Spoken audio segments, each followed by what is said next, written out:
morning, everybody, and welcome back to day 2 of the 2020 Diversity Pre-Law Symposium and Law School Admissions Fair, brought to you by the University of Houston Law Center Pre-Law Pipeline Program, the Hurricane Maria Assistance, Relief, and Institutional Alliance, and the Rising Scholars of Justice Program at John Jay College of Criminal Justice, a CUNY Black Male Initiative program. I'm Dr. Rory, and I'll be your MC. We have tons planned for you today, including 2 panel discussions, one on the versatility of the law degree, and the other on student organizations and affecting change. Today's keynote speaker is Jamila Brinson, a partner at Jackson Walker LLP, a consistent sponsor of our program. And we will also hear an amazing closing message from the Honorable Francois Rivera of the Supreme Court, Kings County of the state of New York. This week, we celebrate National Coming Out Day and Spirit Day. Every day, LGBTQ+ youth disproportionately face bullying and harassment because of their identities. Today, we are going purple to visibly show solidarity with the LGBTQ+ youth and to take part in the largest, most visible LGBTQ+ anti-bullying campaign in the world. To our LGBTQ+ community, we got your back, and we are here to support you. I wish to share a few important reminders before we begin. Please use the Q&A feature to ask any questions you may have, and we will do our best to answer them. At the end of the keynote address, we will provide you with links to the Law School Fair admissions officer rooms. Please keep an eye out for that. We will also be hosting our raffle, where we will raffle a free LSAT test prep course from Magoosh. And by the way, everyone in attendance today will receive 15% off Magoosh test prep offerings. Thank you also goes to the Princeton Review, who provided us with 5 LSAT prep books. Thank you, Magoosh and Princeton Review, for supporting our participants today. On that note, we wish to thank the dozens of volunteer students, law students, and alumni from our pre-law pipeline programs and programs nationwide who help us recognize and organize this event. Special recognition goes to the director, Kristen Giuseppe, who has received national awards for her diversity pre-law pipeline work. Also, an enormous thank you to Shannon Schiaretta, program alumni and current 2L at UC Berkeley School of Law, for being our team lead. Cayetana Lascano Echevarne, SWWC fellow Taylor Nunley, Isra Tanzir, Erica Corona, Jordan Campos, and the University of Houston Law School Center Pipeline Program team also provided us with critical support. And a special thank you, of course, goes to Dean Leonard Baines for his support of this initiative. Together, our powerful advocates have taken the lead during the pandemic to organize this for you. As a result of our law school partners' participant support, we can now offer incoming diversity pipeline students and current law students thousands of dollars in scholarships. Together with our cherished sponsors, the Southwest Water Company, CUNY BMI, Jackson Walker LLP, John Jay College's Office for the Advancement of Research and the Provost, LSAT Max, Magoosh Test Prep, the Princeton Review, and the National Black Law Students Association, we welcome you to day 2 of our inaugural Diversity Pre-Law Pipeline Program offerings. Our event is open to the public, and it's unique because it supports aspiring lawyers who, like me and many of our stellar renowned panelists, come from minority, low socioeconomic, or underrepresented backgrounds. I'm the first in my family to attend college and graduate from law school and to later earn a PhD. Like many in our community, I grew up with little means and loads of struggles. The desire to end poverty in my family was a driving force for me to attain higher education, and I'm sure many of you may relate to this. Today, I'm a scholar, a human rights advocate, a CEO, a wife, a mother, a Puerto Rican, a Latinx. I present before the United Nations advocating for the protection of human rights of vulnerable groups, including women, girls, and LGBTQ+ survivors of gender-based violence. I fight for inclusion and equity for all human beings and invite all of you to join us in these struggles. You can and will make it to law school, and we hope to help you learn more about how to get there today. We recognize the challenges you face and want you to know that this program is for you. Collectively, we have been working together to diversify the legal profession for decades. We believe our efforts disrupt poverty in our communities while creating a global society that values diversity, equity, inclusion, and belonging. Our panels will provide you with information, tools, and advice to support you as you navigate your way through the law school application process. Please know that you are not alone. My first opportunity to be exposed to the law was when Justice Ruth Bader Ginsburg hired me as the first Latinx to work in the U.S. Supreme Court's Public Information Office, which took 206 years to happen. Had it not been for her, I would have struggled a lot more. The support and mentoring I received at the court was instrumental in my formation and in my decision to attend Western New England University School of Law. Hence, it's significant for me to introduce our first panel of the day, led by Dr. Bridget Baldwin, Professor of Law at Western New England University School of Law. I first met Dr. Baldwin over a decade ago, almost 13 years to be exact. She is a brilliant scholar and a staunch advocate for justice and diversifying the legal profession. She serves as an advisor for HMARIA, and like me, she's also a JD PhD. Our panelists today will provide you with keen insight into the versatility of the law degree. Please give a warm welcome to Dr. Baldwin and our esteemed panelists. Dr. Baldwin. Welcome, welcome, welcome. Thank you. Thank you so much. Good morning and welcome to day 2. I hope that you're enjoying this virtual event, the 2020 Diversity Pre-Law Symposium and Law School Admissions Fair. As Dr. Rory mentioned, my name is Dr. Bridget Baldwin, and I'm a professor at Western New England University School of Law. I've been teaching probably for almost 20 years. And prior to that, I practiced law in both criminal and civil defense in New York. I attended Marquette University for undergrad and the University of Wisconsin School of Law for law school, and then Northeastern University for my graduate school. I have the pleasure of being the moderator for this awesome panel discussion, versatility of the law degree. So essentially, what can you do with your law degree? We have an amazing list of panelists, and I would like to start by allowing them to introduce themselves for about 2 minutes, panelists. Why don't you introduce yourself, starting with the doctor and in alphabetical order, if you don't mind. Okay, that's me, I guess. My name is Anthony Colantonio. First of all, I want to say thank you to the University of Houston and to CUNY, my alma mater. I went to City College. And Jody, it's great to see you. I didn't know that you have such an amazing history. Oh my goodness, I'm like a little dot next to you. And Dr. Baldwin also, what an amazing history. I can't wait to hear everybody else's personal history. But I went to Cardinal Spellman High School in the Bronx. I didn't know at that time whether I wanted to do medicine or law. I decided to do medicine. I went to City College. I learned pre-med there. Then I went to Stony Brook Medical School. Then I became a surgeon. And then I went to Hofstra Law School because I had this love of the law. I was always fascinated by the law, and I truly enjoyed law school more than I did medical school. And in retrospect, I wish actually I had done law first and then medical school, but you know, I did it in that way. But I now use law a different way than most other lawyers. First of all, I have a medical practice and a surgical practice, but I do have a small law practice where I help nurses, doctors, and other hospital staff with their minor legal problems. But aside from that, I have used my law education at nearly every day of my life. Business contracts that I sign, lease contracts, forms that I give to my patients, mortgages that I sign, refinancing, the relationship with my neighbors, how to be a better civilian, better participate in society. Law school actually taught me all of that. Law school taught me how to communicate with people, identify issues. Law school made me a reasonable person. I learned reasonableness in law school.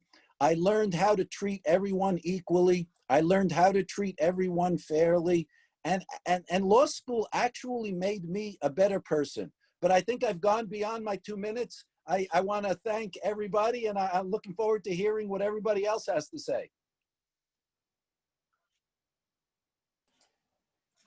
Hello, I'm Diandra Forgini. I'm the Executive Agency Counsel at the Civilian Complaint Review Board. I actually prosecute police officers, unfortunately, when there's allegations of misconduct serious enough to warrant charges. And, you know, that's a big title. I take my job really seriously, but I started out, you know, just like every one of you guys, a student, right? Like I started out at John Jay College of Criminal Justice. There I was able to become an RHB student. Jody is actually my mentor and has been my mentor for many, many years now. I've been an attorney for 8 years now.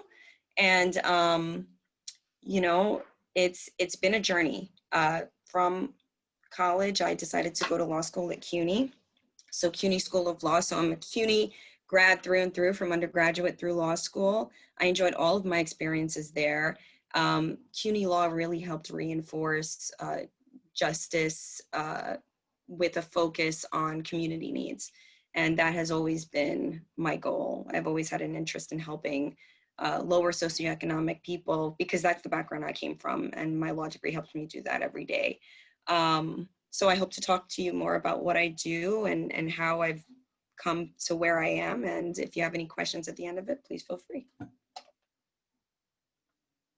Hi everyone, my name is Gabriel Nieves. I currently work as an associate, as an in-house counsel for a tech company that owns money.com and consumersadvocate.org. I work a lot in digital media, privacy, consumer protection, etc. Like many of the people here, I'm also like a first generation attorney in my family. I was the first one to go to graduate school.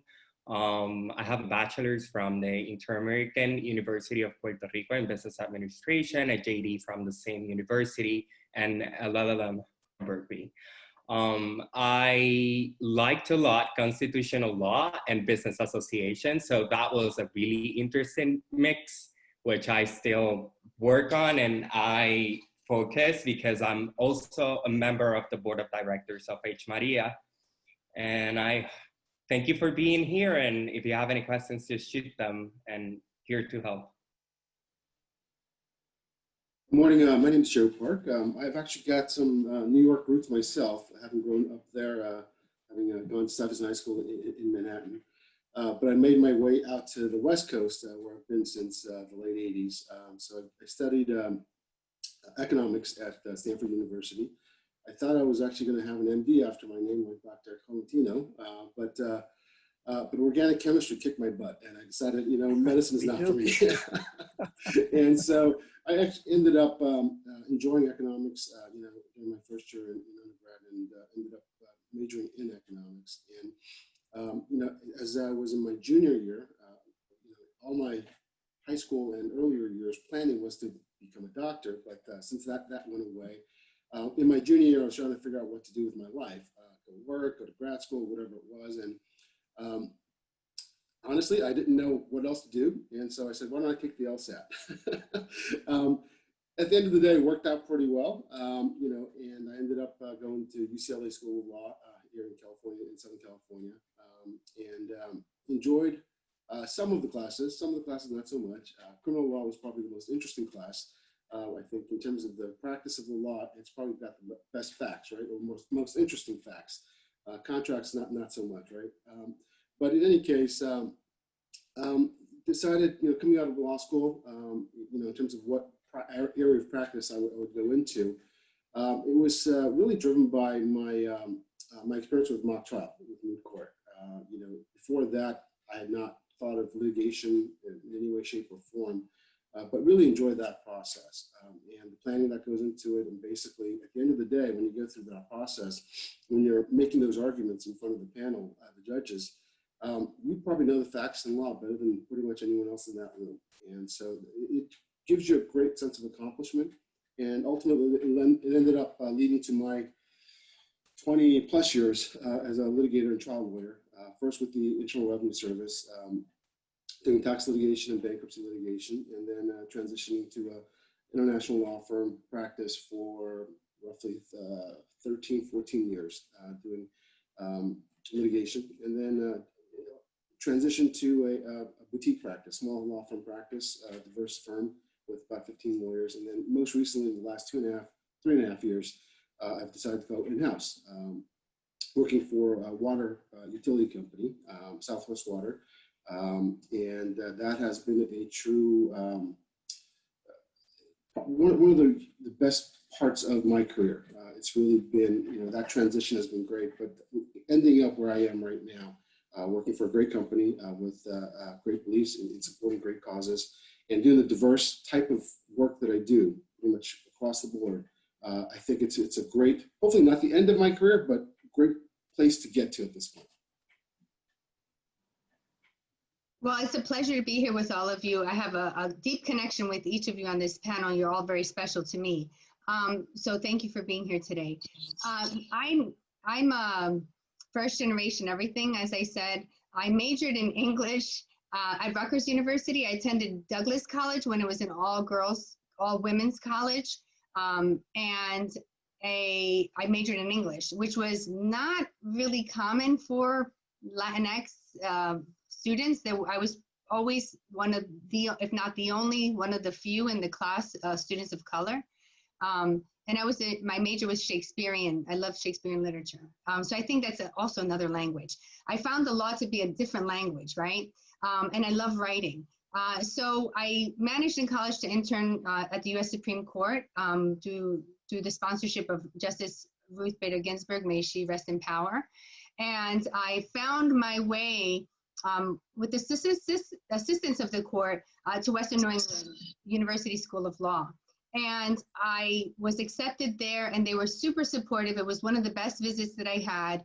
And I realized very quickly, being bilingual, that even though I was able to partake in all these clinics to help the local community, there was something more that I wanted. So I through the law school, I was able to study human rights in Costa Rica and live with an indigenous population, which really made me think about the law in a bigger scope and capacity. And when I came back, I was president of the Hispanic National Bar Association for the Law Student Division. And I went to Buffalo for a tour and I met Michael Frisch, who has been my mentor and sponsor. And I became he offered me a Schomburg Fellowship to attend the University of Buffalo, where I did my PhD in transnational studies, what it's called transnational studies now, with a focus on international human rights. And I knew that I wanted to do this PhD program. So I did the PhD program. I did my dissertation on the judiciary of Brazil and how it related to gender-based violence in that country. I helped to shape a law there to criminalize domestic violence because it was a civil offense. And I'm able now to run 2 nonprofits. I'm the CEO and president of HMARIA. I have the pleasure of working with all the people on this panel to really diversify the legal profession. Because of the injustices I saw as a child, I thought that the law would help me help my community. And I think that my community is now bigger and we're able to help diversify and produce more lawyers in whatever capacity to really be social change agents. Thank you. Thank you all for introducing yourselves to the attendees, and especially I'm going to thank Attorney Park for that shout out to criminal law. I teach the criminal courses at my law school, and like he said, they are far the best. So as you can see, we have a wealth of options that you can use your JD for. Now I want to give the panelists an opportunity to talk about their job experiences in a little more depth. So I'm going to ask them to kind of talk about what was your first job like out of law school, maybe talk about how long you stayed, what you did, what was most interesting about that, maybe describe your typical day, just give the attendees kind of a walk in your life right out of law school. I'd like to start again with Dr. Colantonio, if you don't mind. Sure, my pleasure. Thank First you. of all, it was great hearing everyone's stories, and I also enjoyed criminal law most in law school, really fact-based. And anything And I didn't that's pay them anything to say that. I Yes, haven't paid anything. You're absolutely right. But yes, actually, criminal law gave me respect for facts and knowing the facts. And it's really where a lot of discrimination and unreasonableness comes from, when you don't know the facts. So one of the things that criminal law taught me, which I'll always remember and everybody should remember, if you don't know all the facts, don't reach an opinion and don't reach a decision yet until you've heard all of the facts. And sometimes there's two different sets of facts. So really always keep an open mind. But let me talk briefly now about my full-time practice of law. I practiced full-time law for approximately 5 years. And I went from a medical full-time job to medical malpractice law. In medicine, I was always protecting patients from all the problems in healthcare. So I went into medical malpractice law to represent patients and try to fight for them because of the harms that they may have suffered at the hands of the healthcare community. I thought I would enjoy that, but I actually didn't. One of the problems with medical malpractice law is all of the paperwork and all of the filings and all of the delays and all of the twisting of the facts. It was one thing that really upset me greatly. So I didn't particularly like that full-time position in law. I think if I have to choose another route in law, I probably would go into criminal law, and I would probably go into criminal defense law. I just like that part of the law, trying to defend a person against what may be an injustice, whether someone is wrongfully charged or wrongfully accused.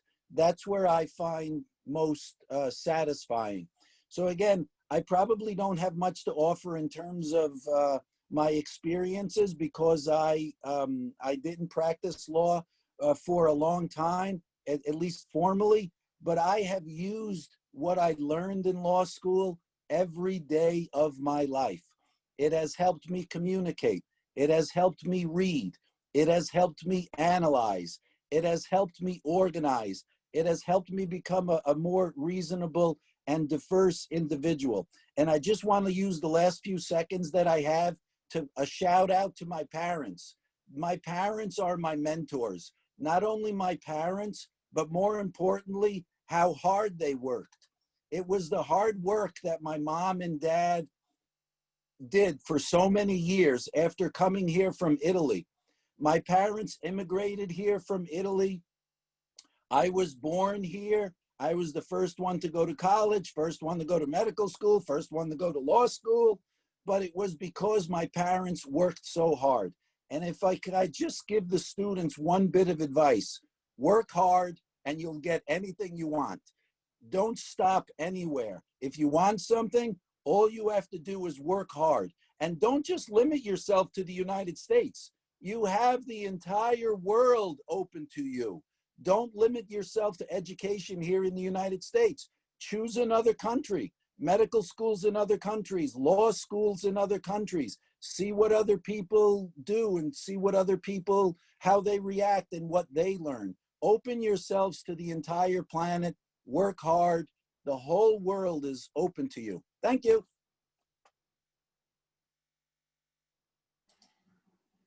Hello. So my first job out of law school, actually, when I graduated, we were in a recession. So I went to Professor Rory and I said, I have this law degree and I can't get a job because similar to what's happening right now, everybody who had already graduated with JDs and had a background and had many years of experience were taking these entry jobs, right? And because they were more marketable, they were more knowledgeable, and there just wasn't a space for law students at that point to really get their foot in the door unless they had networking opportunities, unless they knew people. And so Professor Rory told me, don't worry, you're gonna use the skills that you developed in law school. I have this adjunct lecturing job that you can do, you know? And so I interviewed and I got it, and I literally used every single skill I had developed in law school for that job because I had to talk. I had to know the facts. I had to know you know, what I was teaching through and through to be able to communicate that to my students in a way that furthered their understanding of the topics. So that was my first job out of law school. My first legal job was in the immigration field. And that really wasn't for me. I think it was difficult because I didn't know a second language, and it was difficult to communicate with some of the clients coming in. And I really wanted to build connections with the people that I was representing. And so for me, that wasn't the right fit. And immigration law is huge, right? It's a huge topic. You really have to know immigration law through and through to really counsel your clients through it, right? And so that wasn't for me. And so eventually I got to the Brooklyn DA's office. And again, I used my contacts to do that, right? I had developed this relationship with Professor Rory, and she really instilled in me a drive and a determination. And she said, you know what, this seems like a really big job. It seems like something a lot of people are competing for, and you should still try to go out there and see if you can get this, because I think this would be a good fit for you. And so we used some of the contacts with RHB, people that had seen me go through the program, had seen me developed, and they were able to assist me in securing this job. And so I was a DA for about 4 years. And after that, I got a job at the Department of Education because I had done litigation for 4 years. I had just had my first child. And I said, you know what, I need a break from litigation, because anybody who's a litigation attorney knows it's really tough. It takes a lot of work and it takes a lot of time. And as a new mom, I just didn't feel like I had the time that I wanted to put into my cases. Because at the end of the day, you know, you're representing the government and you're making really strong arguments, and you're potentially affecting, not potentially, you are affecting somebody's life as an ADA, right? Because you're saying, listen, they deserve to be punished and here's why. And you really have to know why it is you're making that argument, because that's really going to affect someone long-term. You can't go into that situation not knowing what you're talking about or what you're doing, and knowing that the penalty recommendation that you're making makes sense and is just and it's fair. So that's what I did. And after I was an ADA and after I was a prosecutor at the Department of Education working in special education law, I decided to go to the CCRB because I just loved criminal law. I mean, I hear that similar, you know, everybody here has this kind of affinity for criminal law, and I think it's because it's concrete. A lot of concepts in law are not. They're really big and they're abstract. Criminal law is more concrete. We can see how it affects us on a daily basis. And I think you really see the injustice in it. And so it's easy to be attracted to that type of law. So that's what I currently do now. A typical day for me, I do a lot of memo writing in my current position. And I do a lot of litigation work. It feels nice to have the balance of both, because I think a lot of litigation lawyers don't really like to write memos. You see those blue backs in your mailbox when you come into work and you're like, oh my God, I have to write this memo that's going to be so long. It's so cumbersome. It's so much easier to sometimes go into court and make that kind of quick argument that you know through and through. But, you know, memo writing develops your skills and it helps reinforce the arguments that you're going to make orally. And so it really is a skill that you're going to take with you throughout your entire career. In litigation overall, sometimes attorneys run away from that because it is so much work, because it is so much preparation, because it takes so much skill to get up there and really talk. And that's scary. And a lot of attorneys don't like to do it. But I think that helps make me more marketable, because a lot of job interviews that I've gone on, you know, the first thing they comment on is, oh, you've been a litigator ever since your first legal job, pretty much. And I say, yeah, I have, and I'm not scared of litigation. And they like to hear that. So I think those are all things that I've done, you know, since I graduated law school through now. And I enjoy my work. And like I said, I use the skills that I developed in law school every single day. And it's long hours, but at the end of the day, I enjoy what I do. And that's what makes what I do worth it. So just like you, I graduated amidst a recession. So that was crazy. I always thought like I wanted my first work to be for the government, public interest, but I couldn't find a job. When I was in law school, I was in law review, student council, like organizations, everything.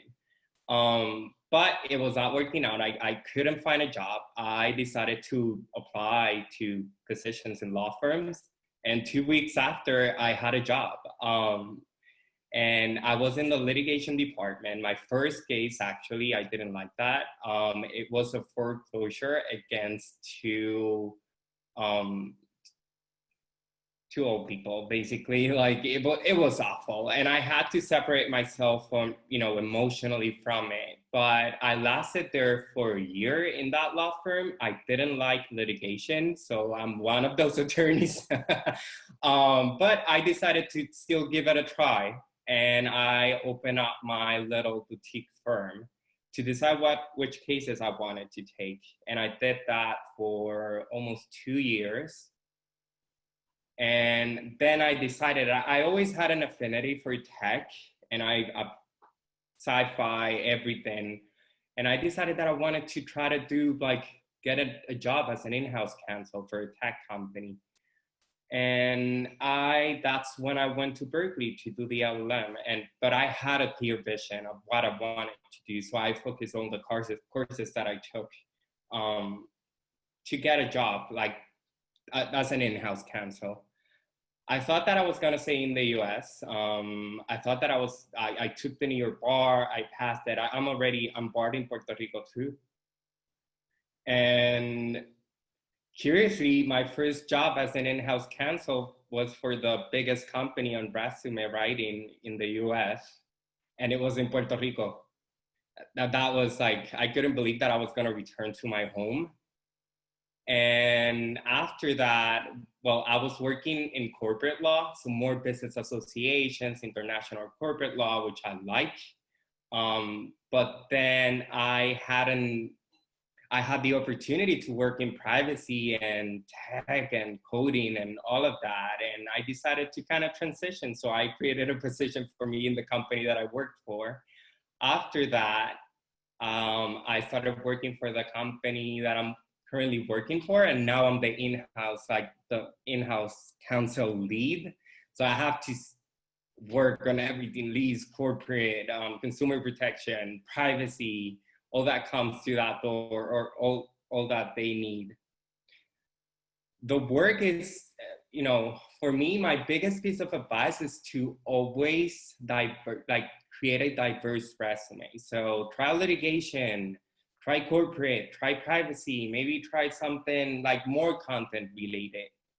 And be curious, try to build up your resume. And while you're doing that, you're gonna find something that you really wanna work on, that you wanna stay working on, and just, find and hone those skills.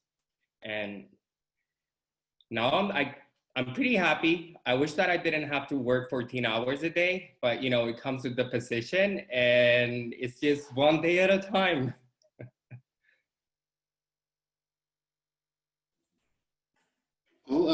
Let me just kind of add to what you guys have heard already, but hard work, long hours, that just does not change. That's never been, it's been a constant through my 26 years of practice, from government to law firm to in-house.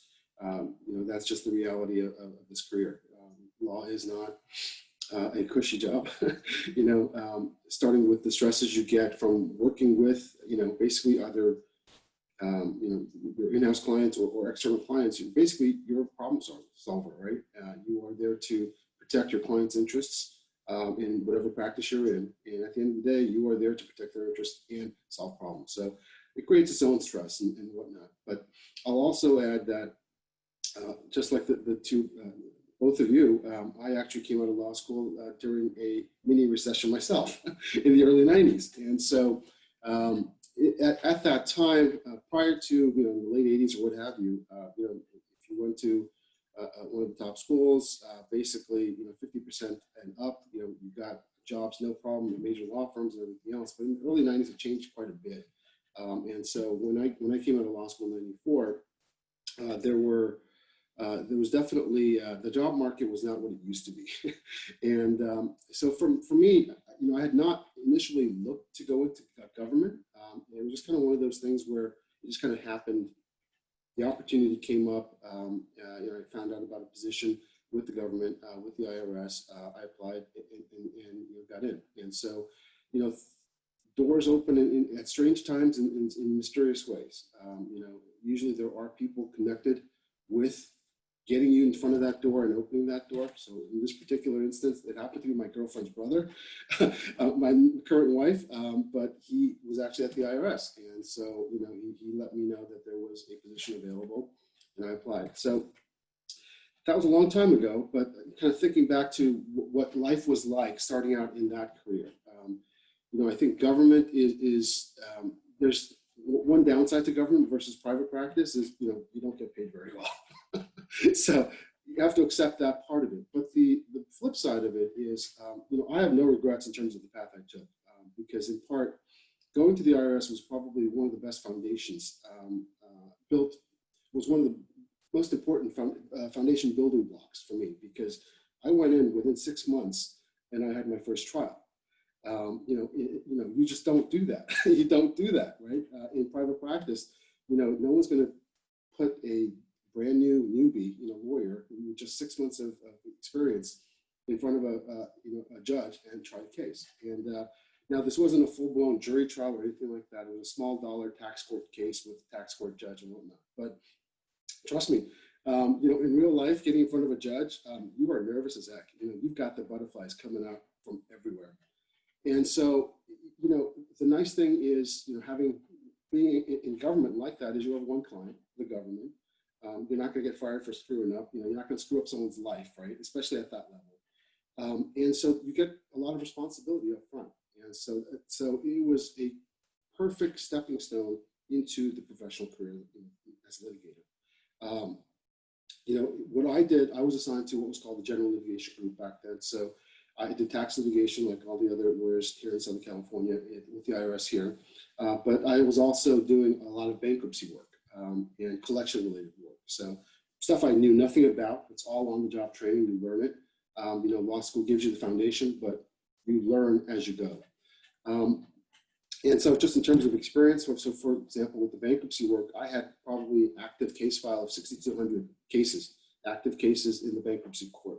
Apparently, if you're having financial difficulties, you usually don't pay your taxes. So inevitably, there's a tax issue all the time when people are in bankruptcy. So again, it was a great opportunity there. I was fortunate to be in Southern California where there were so many tax issues in bankruptcy court. Although technically only the U.S. Attorney's Office could represent agencies like the Internal Revenue Service, there was a special arrangement where some of us were designated as special assistant U.S. attorneys and given the authorization to represent the IRS specifically in the bankruptcy court. So great experience. I think at the end of the day, it was a trade-off, right? I mean, you didn't get paid as well as your friends who went to the law firms, large law firms especially. But in terms of the experience, it was just amazing. Like I said, first trial within 6 months. I think I probably had more trials while I was at the IRS than I've had in the rest of my career. So, I was there for about 4.5 years and then transitioned out to the big firm life. And what I can tell you there is life in a large firm, is very different than in a government agency. You get, as a first-year associate in a larger law firm, you're going to get very mundane tasks. You're not going to get a trial to take and handle on your own for 6 months or anything else. It's a lot of grunt work, document review and whatnot. But if you want actual trial experience, government is definitely the way to go, whether it's with the DA's office or other governmental agencies, administrative law and the like. That's where you will get experience up front, or smaller law firms. Smaller law firms, you do get more opportunity to get in front of judges and try cases. In the larger law firm context, you really don't. You really don't. You'll be 5-6 years into your career before you really may speak in front of a judge. And in large law firms, generally speaking, your cases don't go to trial. And so When I was in large law firms, I have trial maybe once every 2 years. In a smaller law firm, boutique practices, I have friends who are, in boutique litigation practices, and they pretty much go from trial to trial to trial to trial. And they're just trying cases all year long.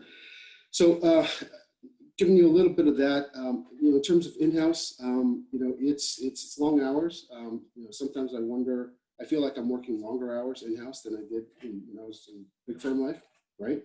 The upside, the definite upside is it's nice having one client where you get to have an impact on the business from the smallest little issues to the biggest issues, okay?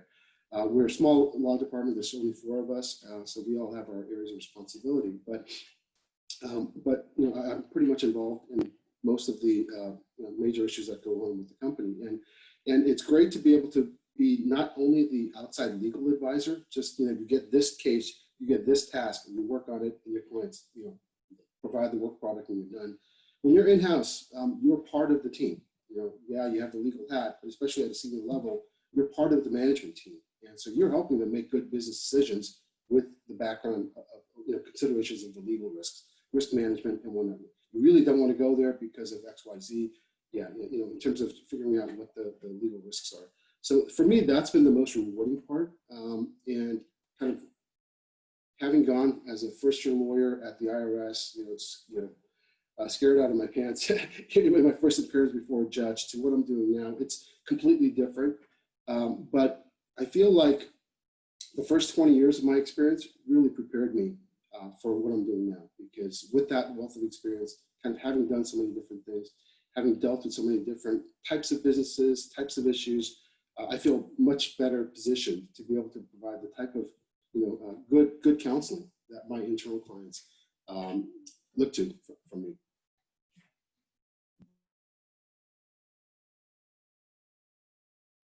Sorry, I was having problems with that unmute button.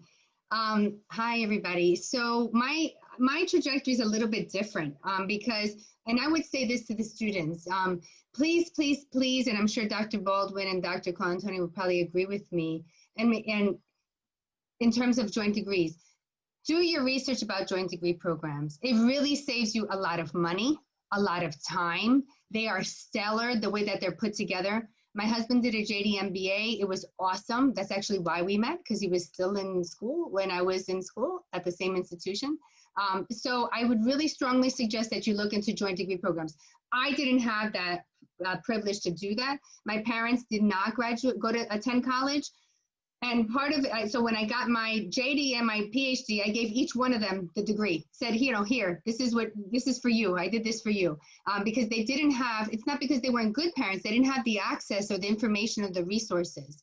And I think they were great parents because of the children that they produced and what we're able to do in the world. My first job was a little bit non-traditional. So I went straight from my law degree in graduation into the PhD program. And I started that summer as a graduate assistant. And while I was in school, I had the unfortunate situation of only being able to defer my law school loans for 1 year because the disciplines were not the same. So I had to quickly get a job after my first year. I didn't understand that graduate school was 9 credits, was full-time. So I took 12 credits and 19 credits and my first year. Thankfully, I did really well. I got straight A's, but I also wanted to get off of campus. So I had transferred some credits in from my JD to my PhD program.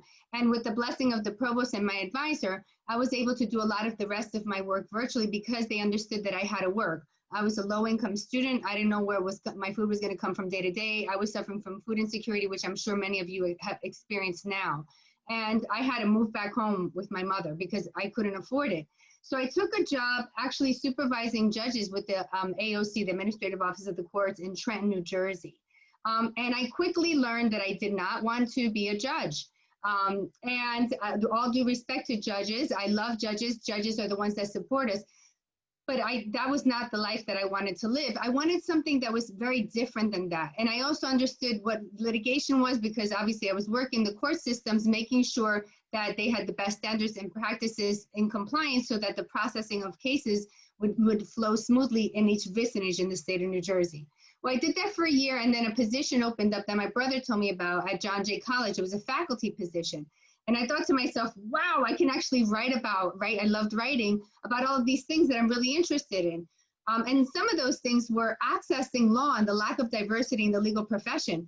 I was one of a handful of students of color in my incoming class, and that really hasn't changed despite the fact that we have more law schools across the US, which is why we do these programmings. And I really wanted to change that. I wanted to change educational policy. I wanted to make things more fair. So while I was finishing I was able to be on a non-tenure track line while I was finishing my dissertation. So as I was doing my dissertation on Brazil, the president of Brazil got wind of who I was and invited me to come back to help the government be part of a working group to help rewrite the law to criminalize domestic violence in that country because it was a civil offense. And I was awesome. I was the only non-Brazilian on this panel. I got to help really make this change for a nation that's comparable in size to the United States. And it was just sent me into this whole UN spiral. So I started working at the UN. I started doing trainings for UN people that work at the UN at The Hague. It was awesome. I got to present at the Commission on Status of Women regularly. I present there as much as I can when of course, we don't have it during COVID, on eradicating gender-based violence. So this big policy work and the argument that we need diversity in the legal profession led me to then form, after Hurricanes Irma and Maria, a nonprofit, which is how I met Tony Colantonio, who's one of our surgical volunteers. After Hurricanes Maria and Irma, I lived in Puerto Rico and I saw this death happening, and I was not an MD, I was a JD PhD, but I knew that my law degree could help me figure out a way that I can help this senseless death from occurring, or at least continuing, right? So I came back, I worked with the American College of Surgeons, and we created the first free surgical program in the United States, domestic program for the uninsured to access free surgery. And this doctor that you see right here, Tony Colantonio, was one of the volunteers who literally, when we went into the streets of Puerto Rico, we worked to really support even the homeless, right, with creating ulcer clinics and just supplying people with support and access to medical care that couldn't afford it because they made $5 too much, right, a month, and they couldn't qualify for public insurance. So I think that the law degree was the reason why I did the PhD. It helped me get those straight A's in my PhD program. It helped me change the law in a country. It helped me create a surgical program. It helps me diversify the legal profession. All of that is that Western New England University School of Law degree. And those are the skills that I learned there. And I invite you to really step out of your comfort zone and think about that and see how you can make global impact change or local change, whatever type of change in your profession. And the beauty is, I have this great, I'm a mother, I get to spend time with my children. So that's very important for me, being a professor. And I get to do these other things that are amazing as a CEO in a nonprofit organization as well. My hours, I don't work, I say, because I enjoy what I do, but they're long days. They are sometimes 20 hours a day. Anybody will tell you I'm always working. But I feel that I'm impacting change and creating access to people, and it's really fulfilling. So I think since I was about 10, I probably bled criminal law. Back then, we probably didn't have like the best shows like we have now, but what you did see about the law was that a lawyer did criminal law, and more criminal law. And so that's probably when I declared I was going to be a lawyer, and it kind of set the course for me. I majored in criminology in undergrad, and my first job out of law school was the New York Legal Aid Society in Manhattan, and it was awesome. I believe that job experience actually, and I'm not counting like the internships you would do in between your second and third, your first and second year when you're in law school. I'm talking about my job straight out of law school was the New York Legal Aid Society. It shaped my entire legal career, even when I went to work and did civil defense for State Farm Insurance. And it also provides a wealth of legal stories that serve as examples of legal principle that I can tell. They call those the war stories that I can tell to my law classes today. So I want to shift gears a little bit and get the panelists to talk a little bit about some of their challenging experiences they might have had. No matter what career you go into, you're going to face some challenges. And it might be based upon what people think about you, who they think you are, what they think you are capable of doing. And these challenges can be based upon a wealth of reasons, bias, prejudice. So I'd like the panelists to talk a little bit about any situations on the job, in their current careers or in their legal development or whatever, how they've used their law degree, to talk about situations where they felt devalued or unappreciated or offended, and how you overcame that adversity.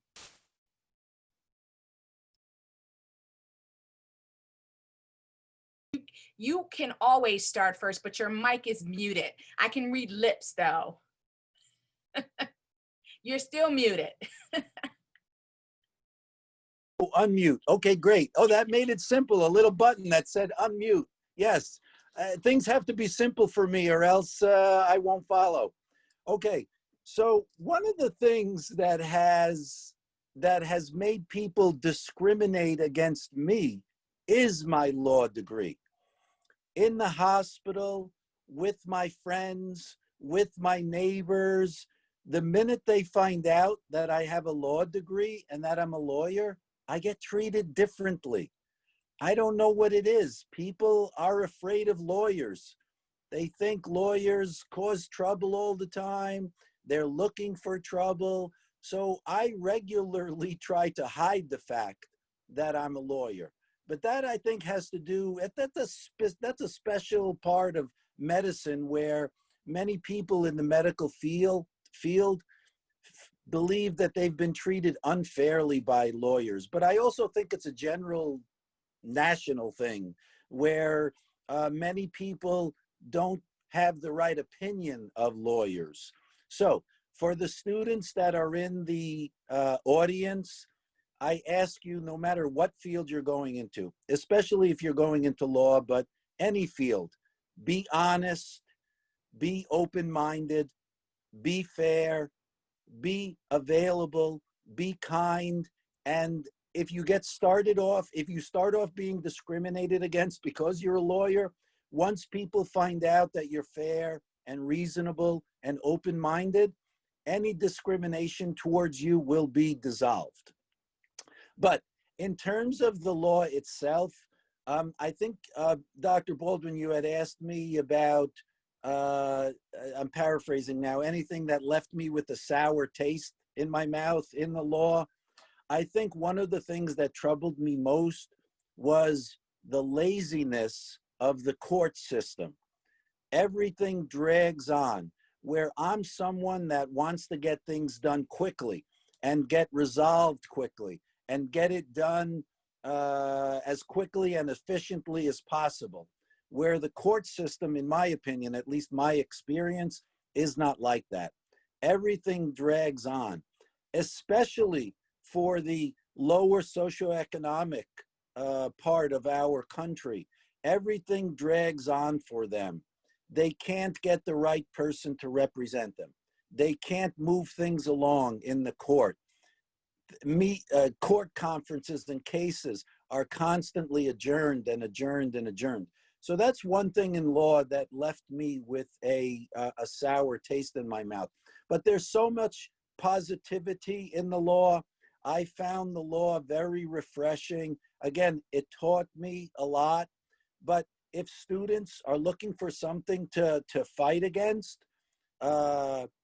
delays in the law is one thing that work for helping people who can't afford being represented or are discriminated against. These are all valuable things to go into.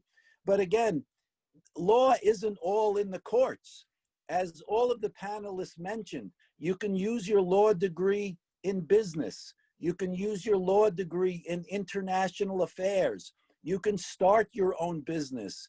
Law degree is helpful with all of that. And as I said, again, in the beginning of any of my comments, I use what I learned in law school every day, dealing with my wife, dealing with my children, my neighbors, my colleagues, my business associates, my landlord, driving on the streets. It was very, very valuable. And If any of the students are interested in law, again, a great field that will prepare you for life.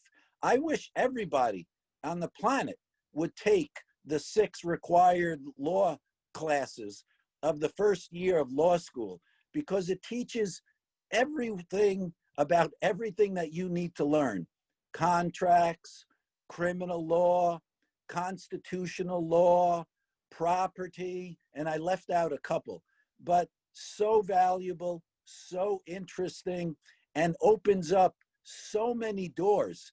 Please keep an open mind. Do not limit law to just the courts and paperwork. It could be something much more interesting, something that could open you up to the entire globe. Again, travel, international law, business, your own business, starting a nonprofit. Find something where you feel very strongly about, that the motivation there will drive you. It's that drive that helps you get up in the morning, enjoy your work, and makes you feel this sense of accomplishment. When Jody and I did our work in Puerto Rico, it was that sense of accomplishment that helped me wake up every morning. And the sense of accomplishment helps you sleep at night. You have a satisfying day where you feel you did something for someone else. Believe me, you sleep better that night. Thank you. So before Attorney Forgini starts to speak, I want to remind the panelists we have about 15 minutes left, and we do want to give the attendees the opportunity to ask some questions. So I'd ask that you try to stick to 2 minutes with your wealth of knowledge. Thank you. I'll zip my mouth. You're awesome.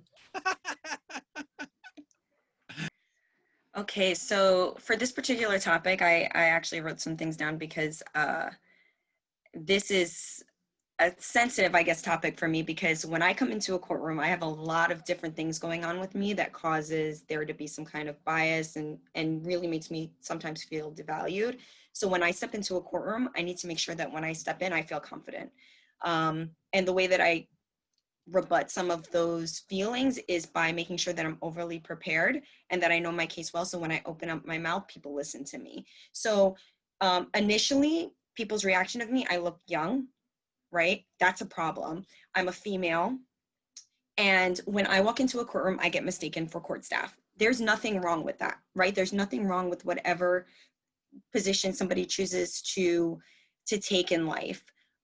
But to automatically see me and to assume that I'm not an attorney and that I don't deserve a seat at the table shows what people's bias is when they walk into a courtroom. And that's tough. Another challenge that I think I face that's sometimes unique is being a mom of 2. So there's an automatic assumption when I go, say, for a job interview that I can't do work well or litigation well because it requires a lot of time and preparation, and I have 2 kids at home. So a lot of times I have to walk into a situation explaining I can juggle both, and I have, and here's a list of all of the people that I've come across in my life being a mom of 2 that can vouch for that skill. And that's why networking is really important. That's why making sure you're always prepared is really important, because those types of contacts, the people who see you in your professional life and can vouch for your skills, makes all the difference. That will make the difference between you getting a job and not getting a job. Every single interview that I've gone on, every single job that I've been able to secure has been because I'm able to turn to my recommenders and say, please tell them all of the things that I've done and that I've done well. And they don't have a problem doing that, because every day I go into work, I try to make sure that I'm putting the best foot forward, that I'm preparing the most, that I am walking in, understanding what needs to be done and willing to put in the work for that. I do feel like sometimes I get bullied in court. I've had people call me names, and I think that happens because sometimes they're intimidated, and that's okay, because when you walk into court and you have an attorney who has a wealth of experience, who has a lot of years under their belt, and they're not prepared as much, right? Because they wing it, and you are very prepared and you know the law. Sometimes they choose to attack you instead of the merits of the case. And I think that being a woman, sometimes we don't want to get the reputation of being nasty a nasty woman. Because, you know, when men do things like that, they're just considered aggressive. But when I do things like that, it's taken really differently. So I think having the ability to stand up for myself and say, nope, you don't get to do that to me. Talk about the case, do whatever you want with the case and leave me out of it. I think I get to do that because I know the case well, and because, again, I'm prepared, and it's very evident that I'm not going to sit there and take whatever they're dishing out. And that comes with confidence, and that takes a long time to build. And every day we struggle with that, right? Because having confidence in the legal field is tough, because we're always put in situations, especially as a litigation attorney, that makes us feel uncomfortable. So that's what I'll say on that topic. And yeah, bullying doesn't stop just because you start your professional career, and it doesn't mean that you don't get to stand up for yourself because you're in a professional setting. You should always do that for yourself. So discrimination, I've experienced, you know, when you're a minority, the sad news for everyone that is here, and, you know, the panelists know, and you have to be more prepared than somebody else. You have to prepare. You have to read. You have to go through like all the files that you need before sitting at the table, because people have other things for which they're going to discriminate you, and they will try not to listen to you because, you know, sometimes when they have privilege, you're not part of the club. I'm gonna say, like, you know, 3 instances. First, my family was not particularly privileged. Puerto Rico is a small island. I come from the public system, and when I went to networking events, interviews, people would ask me like, oh, so which private school did you graduate from? And it's no, I come from the public system. It's me, I'm building myself up. The second one, I would say I'm gay, I'm openly gay, and people would ask me questions like, where's your wife? Why do you don't have children? It's, you know, why are you asking me this in the first place? And the third thing, which I know that everyone has noticed here, is that I have an accent. And, you know, at first, I let it conquer me, and it was something that I didn't really like. And when people didn't understand me, I felt very self-conscious.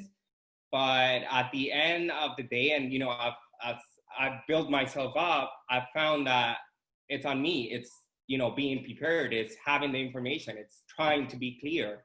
And, you know, I live in Puerto Rico, and all my bosses are like, they were born and raised in the US, so I have to speak English all the time. But I don't let it like dominate the conversation. What I let dominate the conversation is the information, it's my assessment, it's what they want, like providing the answers. And if they focus on that, I would just, you know, continue to do my work. And at the end of the day, they have to pay more attention, because sometimes I'm hard to understand, and I take advantage on that. Thank you. So for me, 2 things.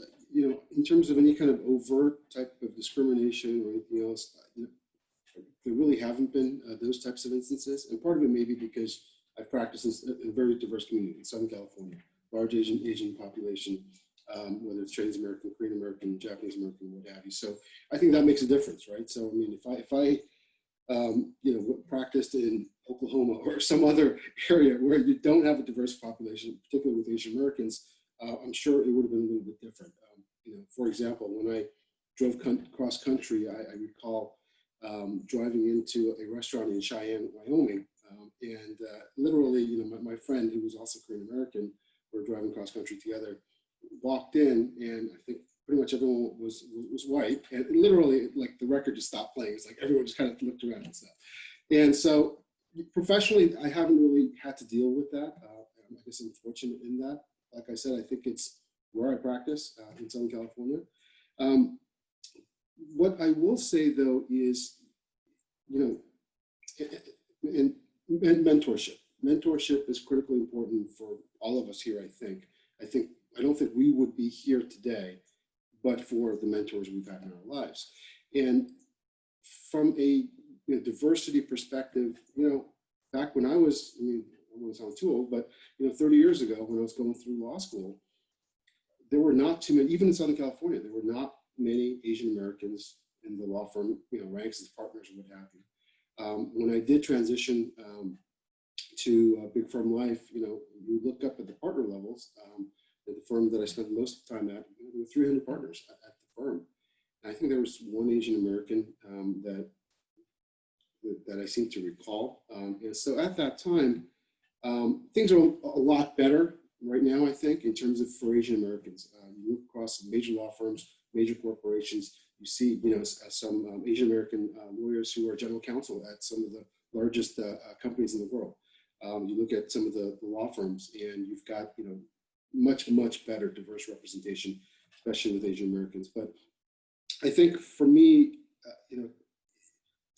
not having, it's the whole role model thing. So things have changed, but not that much, right? I mean, we're still talking today about having role models to look up to. And so when I was coming up, I really didn't have that role model, someone who looked like me, my background, I'm an immigrant myself, when I was young, from Korea to the US.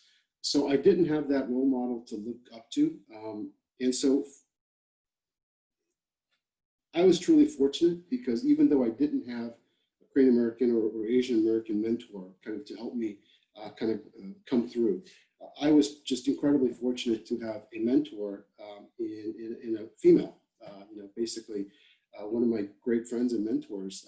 She was the best thing for me. In terms of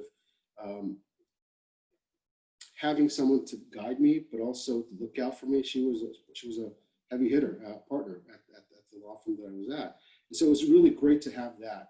But having said that, it really does help to have someone that you can look up to, that looks like you, who has similar backgrounds to you, to help you kind of, grow and develop in this profession. Okay, so I know, Dr. Baldwin, we have a time restriction problem going on here, so I'm going to keep mine very, very short. I have two examples that I'd like to share very quickly. And I want to preface it by saying, I have, since a very young age, never liked to take no for an answer. And as a woman and as a woman of color, that has always been a problem for the people that I face. And I want to encourage all of you to not take no for an answer. That's my first thing. And why? I'm going to give you an example. When I was in college, I paid a hefty fee. I took out a loan of $5,000 to pay an organization to help me get an internship. And when I got to DC, and it cost me a lot, right? That's a lot of money for a low-income person. I spent days that I didn't eat, okay? Just to live in DC to be able to intern. And when we got our placements, there was only 3 women that were picked. 2 of them were white, and it was myself. I was the only woman of color. And those women were placed at the Kennedy Center and the Ford Foundation. And when I got my placement, I was placed in the Mexican consulate. All due respect, I appreciate the work of the Mexican consulate, but my goal was to become a lawyer, and that was not going to facilitate me in the same way that the Supreme Court would have. So I called my father. My father drove down with his very thick accent and threatened to sue them, as he had done throughout my whole life every time somebody did some social injustice. But I wasn't a lawyer, so I couldn't figure that out. We were going to the Supreme Court that week, and Justice Ginsburg was there. And I got up despite all of the criticism from everybody, because everybody had come down there in a room of strangers, and I asked her for an internship, and I explained to her that I knew that as a Jewish woman, she would understand my situation. And if she can help me, if she gives me that opportunity to work for her in the court for that semester, I would promise to pay it forward. And that's exactly what happened. And I asked her without the fear of her saying no. I didn't care. I just was going to ask for the opportunity. And she gave me that opportunity. And she gave that opportunity to thousands of other people as well. So I would encourage you to always just ask, and don't be fearful of the word no. The second thing is, I'm always the only one of few women in the programs that I run. So in terms of Operation Giving Back, Tony can tell you, it was very difficult because I was not only the only woman or one of few women, but I was not an MD. And I'm working to create a surgical program, right? I didn't have an idea of what surgery entailed, but I didn't take no for an answer. I got 1 million doors shut on me. I got 1 million doors shut on me to do this pipeline work, even from my own peers and my own colleagues. Saying no to all of that and just carrying on and saying this is something that's worthwhile and making that advocacy mission will get to where you have to get you to where you have to be. None of that is possible, as Joe and everybody else on this panel has said, without sponsorship and mentorship. And there's a difference between a mentor and a sponsor, and you have to have an equal balance of both in all areas. And one of the people that really helped sponsor this on this call is Joe for the Diversity Pipeline Program, Joe, right, for sponsoring those fellows, and Tony for sponsoring the medical program. So, and of course, Bridget for sponsoring all of this panel. So I want to thank all of you for being, part of this engaging discussion. And that's my 2 cents, Bridget. So I'm gonna give you all one opportunity to give one sentence for this last question, then I'm gonna open it up to the question.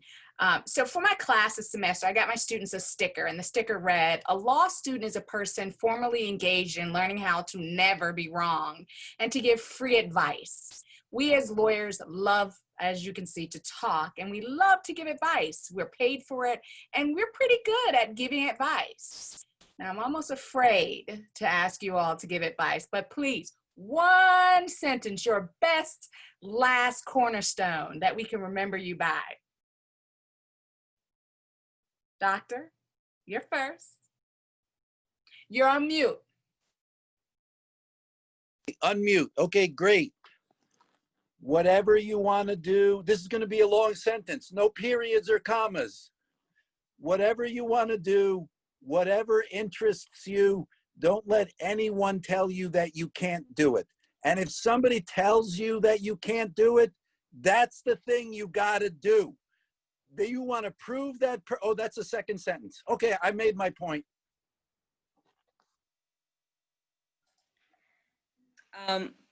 Hard work will take you everywhere, regardless of what school you went to. I know that's multiple sentences, but work hard, you will achieve everything you have ever wanted and whatever goal is set in front of you. Always be curious, be scrappy, and acknowledge that maybe not all the time you will have the answer, but you have the means to get to that answer. It's about people, above, beyond, below, around you. You've got to be good to people. It's your network. You've got to build that network. You've got to be, people have to respect you. They might not like you, but they've got to respect you, and you've got to earn that respect. Never accept no as an answer, and will what you want from the universe, and it will be yours. Well, that was awesome. So all I had to do was say, you only get 2 sentences, and then we would have stuck to the time period. That's great. So we have a couple questions, and I know we're over time. Do I have a little leeway to go? Okay. So the first question we had was whether any of you, it could be to any of you, you don't all have to answer, you all can answer. Did you encounter closed-minded students while you were in law school? Oh my goodness, every day. There's closed-minded people everywhere. Those closed-minded people are unreasonable, very difficult to work with, but you have to work with them. You have to find a way to work with them to try and persuade them your position. But that goes with anything, not only in the job, it goes with your significant other, with your neighbors, everywhere. There's closed-minded people everywhere. I don't know why they exist, but they exist. Yes, there's closed-minded people everywhere. There's people who are really privileged, even though I went to CUNY and it was, law in the service of human needs was their motto. There was a lot of people that were just a lot more privileged and their perspective was different. And that's okay, as long as they're not disrespectful. And sometimes they can be. And I think when you encounter these types of people in life, you, treat them like they are special. And you try your hardest to, while respecting them, disagree. And it's okay to do that. And being a lawyer is a lot of times having people see things from your perspective. So you'll just get a lot more practice in that skill. Yeah, you will always find closed-minded people everywhere. And, it's part of life and it's part of whatever profession you choose at the end of the day. It's just, what I would tell you is, recognize that sometimes that comes from privilege and that it's not always your mission to change their perspective, but to make them respect you. I really don't have much to add. I mean, law school is no special place. You've got closed-minded people everywhere, and you'll have them in law school as you will throughout your career.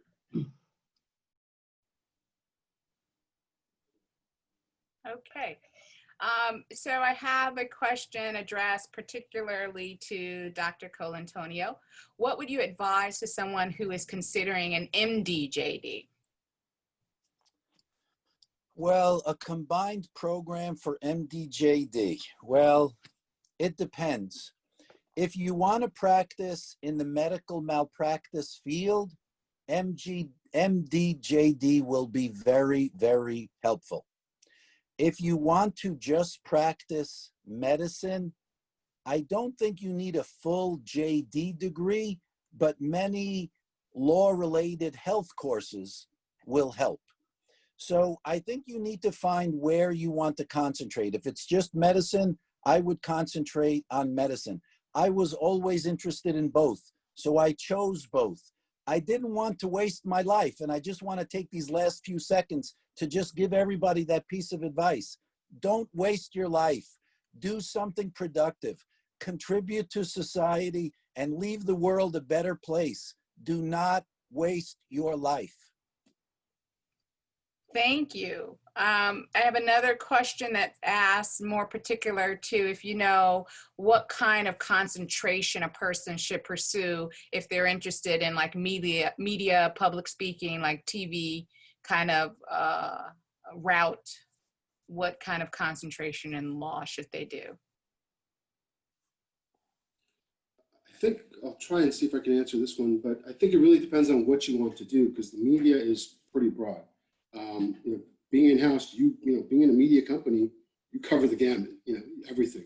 But if you're talking about specifically substantive law that governs media, I think it's entertainment law. For example, entertainment contracts, that's where you want to be in terms of substantive media law.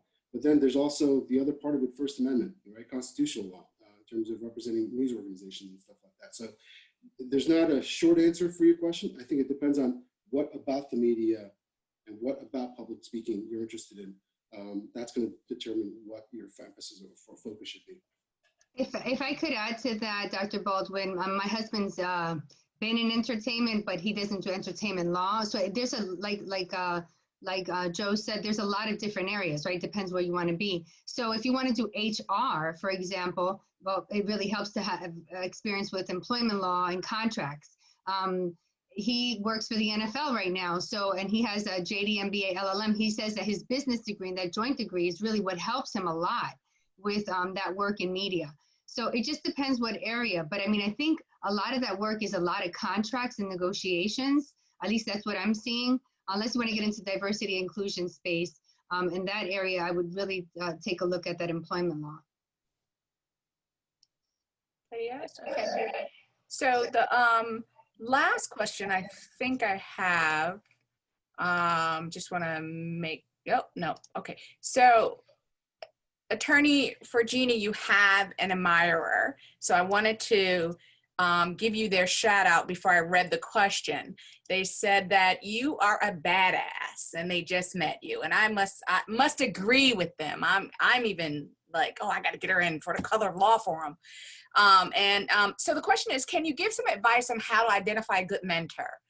What is the best way to identify a mentor and then approach them, because everybody, of course, is so busy? So as I mentioned, my mentor has been Professor Rory, and I really gravitated toward her. People used to say that me and Professor Rory look alike, and I was Mini Rory. I got that nickname in RHB. And so I identified her as a mentor because she had some of the qualities in a person that I think I was missing in my home life. I know that's kind of like TMI. But, my parents didn't understand, similar to Professor Rory, right? My parents didn't understand the process. My mom couldn't really help me through, even though she loved me. And Professor Rory provided that love, confidence, and, professional criticism that I needed to help me kind of get to where I was going. When I saw her, I said, I want to be her. And I think that that's how I identified my mentor, because And I think that's how you should. It's just like, do you want to be this person? Do you want to follow their path in life? Do you admire them? I think that's how you identify mentors. And I think you need more than one throughout your legal career. So what I've tried to do in every job that I have been in is find mentorship. So at the DA's office, I found Tom Ridges. He's now like #2 in Staten Island DA's office. I have a good relationship with him. I text and call him all the time. He's like my guy, right? When I was at CCRB, well, I'm still at CCRB, I have a fantastic chief prosecutor. She's a woman of color. She's a member of the LGBT community. I found mentorship in her.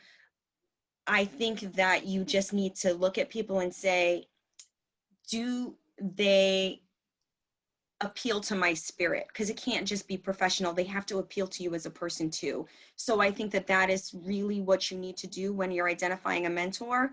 And then also identify mentees, because I think that helps too. That's part of networking, right? You need to identify people that are coming up that you want to invest in, because those are also people that you're going to look to access for resources. There's a lot of mentees now that are in different legal fields, right? People that I mentored in the DA's office. And, you know, when I see something that they're doing, because I get a notification on LinkedIn, I say, oh, do you enjoy that? You know, that's something that I might think of doing later on in my legal career. How do you like it? So I think those are the kinds of advice that I would give for people looking for mentors and mentees.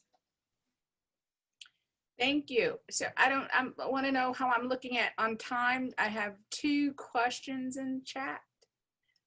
Should I? Well, one of them asked, you know, how do you decide what law to pursue? And I think I can, you know, offer a page from my book. I went into law school, right? I said I bled criminal law, but when I went into law school, I wanted to do human rights law. That's what I said I wanted to do. I wanted to be a human rights lawyer. And I took one human rights law class and said, yeah, no, this is not what I wanted to do, because it was too slow. It would, you know, it was like, it wasn't working fast enough for me. And so I would say, when you get there, you know, keep an open mind, see what you like, see what appeals to you. Not everybody loves criminal law, but most people do. Most people love criminal law. Yeah, Some people might like contracts. One of the things that I think a lot of the other students in the law school enjoyed was the job fair. And I just remember the lines at the FBI table and the CIA table and the IRS table being very long. So the students there were interested in those topics. And I didn't even consider FBI, CIA, and IRS as law jobs. So those job fairs are very, very, they open your mind. So attend the job fairs. So I think that we have blown our time. This has been a wonderful panel. This has been great. I think it really showed how versatile a law degree could be. We have this limited understanding of what we can do at our JD, and as you can see, with this wealth of options here, your JD degree could be stretched a long way. So I thank you all for attending. I hope you have a wonderful rest of the day. And if you have more questions, you can try to, you know, throw them into the chat, and I will pass them along to the administrators for the conference. Take care. Have a wonderful day. Dr. Baldwin, if anybody wants my cell number, you could give it to them. Just text me anytime. All right. We're gonna bomb his cell phone with messages, right? All right.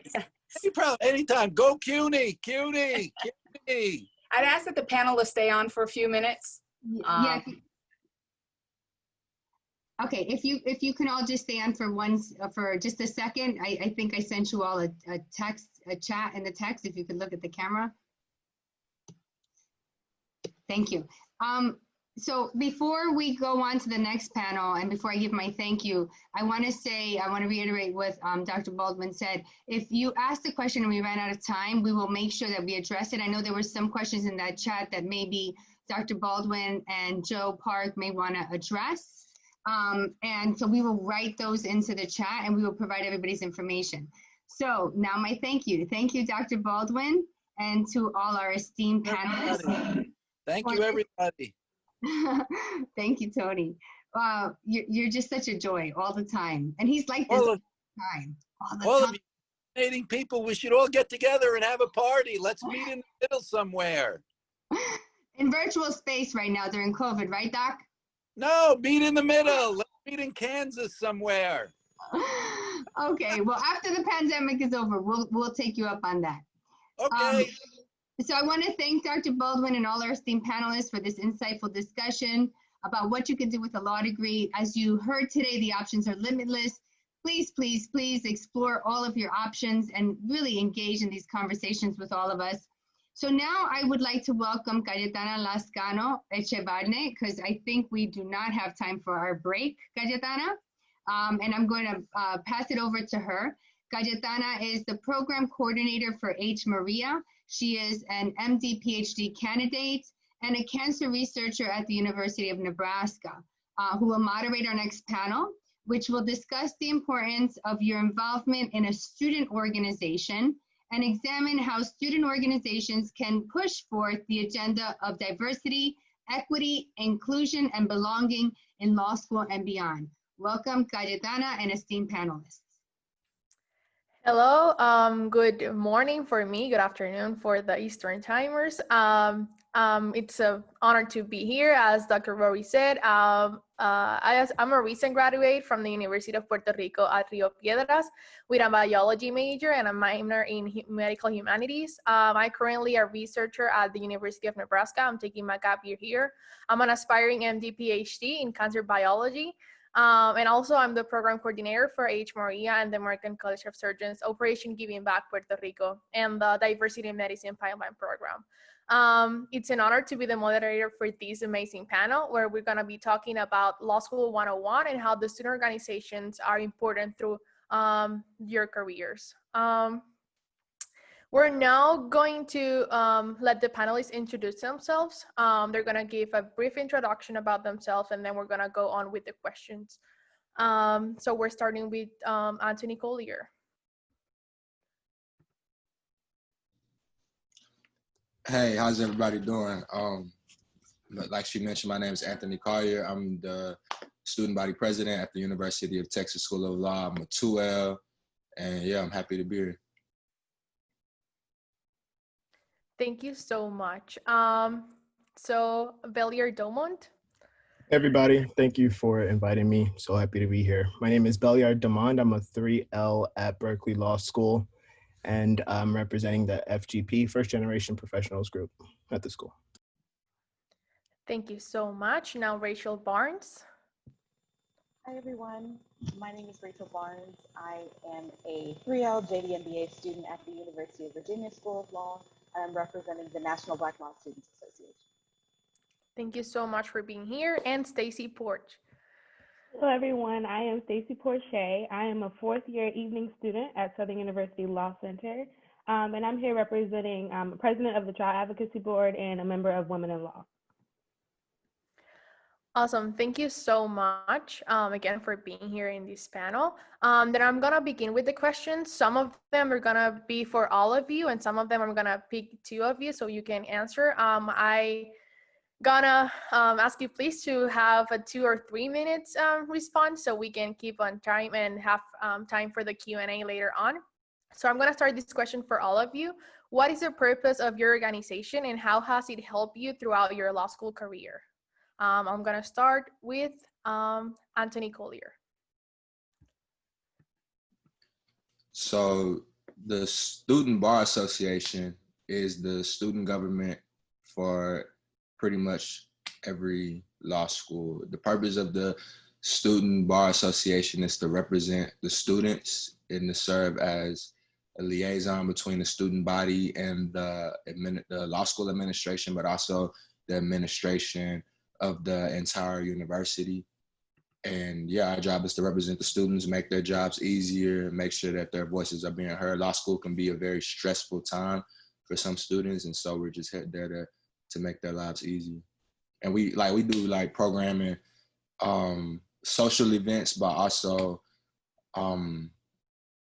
helpful events as well, like substantive events too. So we kind of cover all bases. Great. Belliard? Yeah, sure. So the purpose of FGP is just to provide all students who come from low income or working class backgrounds, and those who, are the first to either attend college or the first to attend professional school, like law school. And the purpose, again, is to just support that group of people and, ensure that they get acclimated to the group, to the school, make connections, network, as well as just demystifying some of the journey of law school in general. Most of the students, if not all of them, they will be the first in their family to take this huge step, and gaining that support early on is super important. And I think that's what the FGP group does. Great. Rachel? Can you hear me a little bit better? Yeah. Great. So the National Black Law Students Association, or NABALSA, was started in 1968. We have a pre-law, law school, and alumni division. And our mission is to increase the number of culturally responsible Black and minority attorneys who excel academically, succeed professionally, and positively impact the community. Awesome. And last but not least, Stacy? Yeah, so the Child Advocacy Board was created to help a select group of students who wish or desire to pursue litigation or advocacy-based careers, help them to develop their skills in those areas. And then Women in Law is an affinity group with a major goal of providing a network of support for women who are aspiring to be attorneys, and let them have a smooth transition from studying law to practicing law. Thank you so much. Those are some amazing organizations and initiatives. I applaud them. Now we're gonna have another question, and I'm gonna ask Anthony and Rachel to respond to this. And I think this is a question that a lot of students ask when they enter law school, grad school, but in this case, law school. Why and when should a first-year law student join a student organization? Madam Chair, would you like to take this first? Sure, I would. Thank you. Just for background, Anthony and I are also on the same board together within the National Black Law Students Association.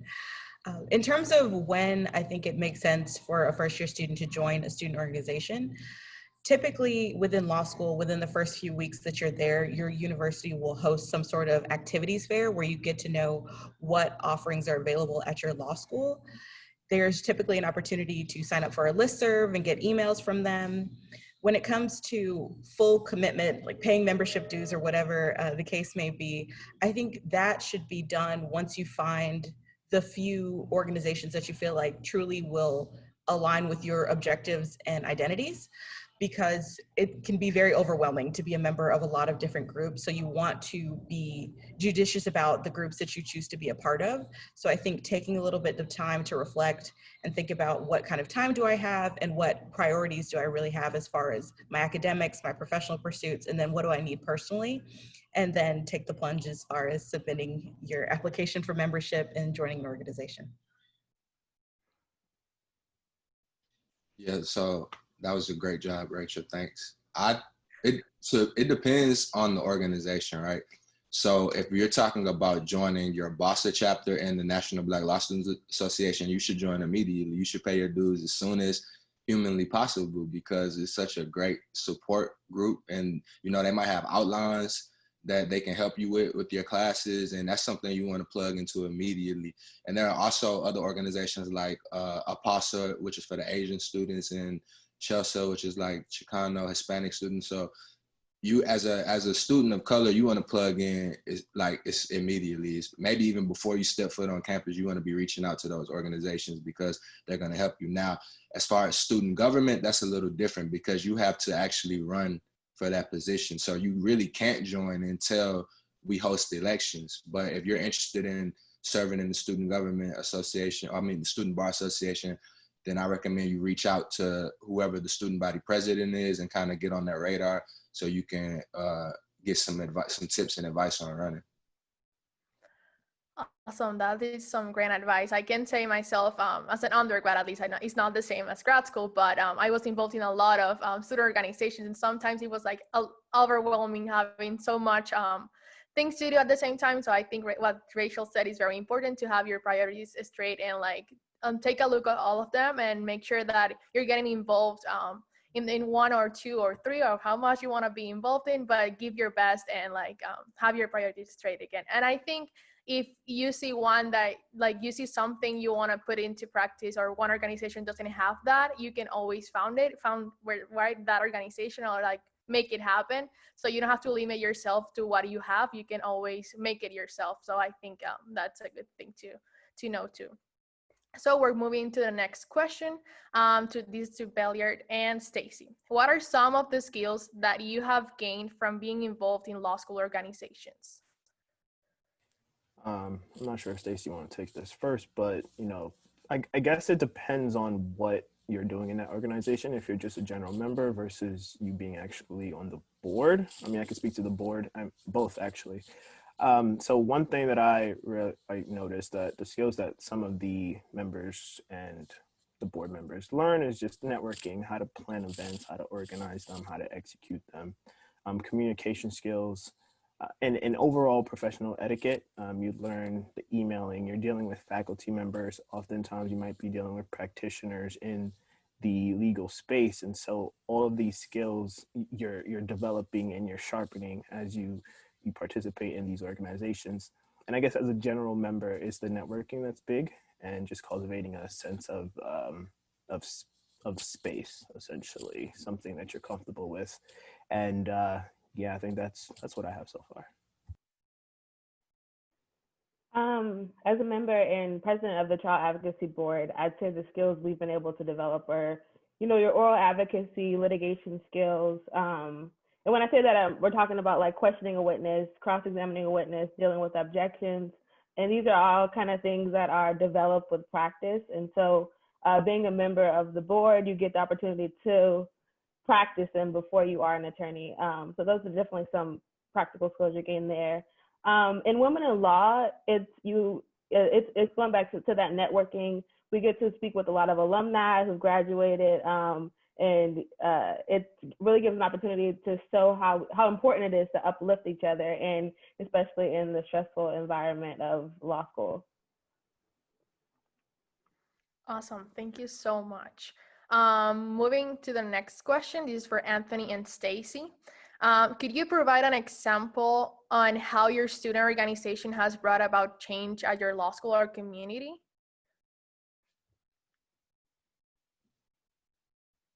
Sure, I can do that. So one way the Texas Law Student Bar Association has changed, I guess, the law school community since I've been there is, so I was appointed to the Austin Bar Association, right? And so I'm the first law student ever appointed to the Austin Bar Association. And when the current president of the Austin Bar Association tried to make the appointment, she received some pushback from the board. And they were like, why would we, appoint a law student? Like they didn't want to, I guess, seem like they were giving favoritism to this one law student. And so that what they decided to do was they made a compromise and said that it would be an ex officio position for the president of the Student Bar Association at the University of Texas School of Law. So because of that, from now on, the student body president at Texas Law will always have the opportunity to get that professional board experience. The Bar Association in your city is one of the most prestigious organizations that you can be a part of. But me understanding that there won't often be a Black person who's the student body president at Texas Law, and me seeing that I'm the one who kind of made this happen, I want to make sure that people of color will be able to benefit from this as well. So I convinced my board to establish a chief diversity officer, and who will be appointed by the SBA president and approved by the board, but who has to come from one of the affinity groups, which would be the Black Law Students Association, or APASA, or CHELSA, or we have an organization called Outlaw at Texas Law, which is for the LGBTQ community. And I also wrote in the Constitution that this chief diversity officer will be the one to serve on the Austin Bar Association Board of Directors. So that's one thing that our student government did, is allow a student of color or a student from a marginalized community to have the opportunity to receive that professional board experience while they're a student at Texas Law. Stacy? Yes. So women in law, well, we're in Baton Rouge, Louisiana, and Louisiana is consistently hit with hurricanes, and around Texas as well. But Women in Law has done a lot of community service projects, and we host drives to help those that have been impacted. We have a disaster clinic at school where we participate in a lot to help with those situations. So that's some of the ways we've helped in those areas. And then the Child Advocacy Board, we bring in a lot of attorneys to help not just the board members, but those within the school to develop their child skills as well. So. Great, that's amazing.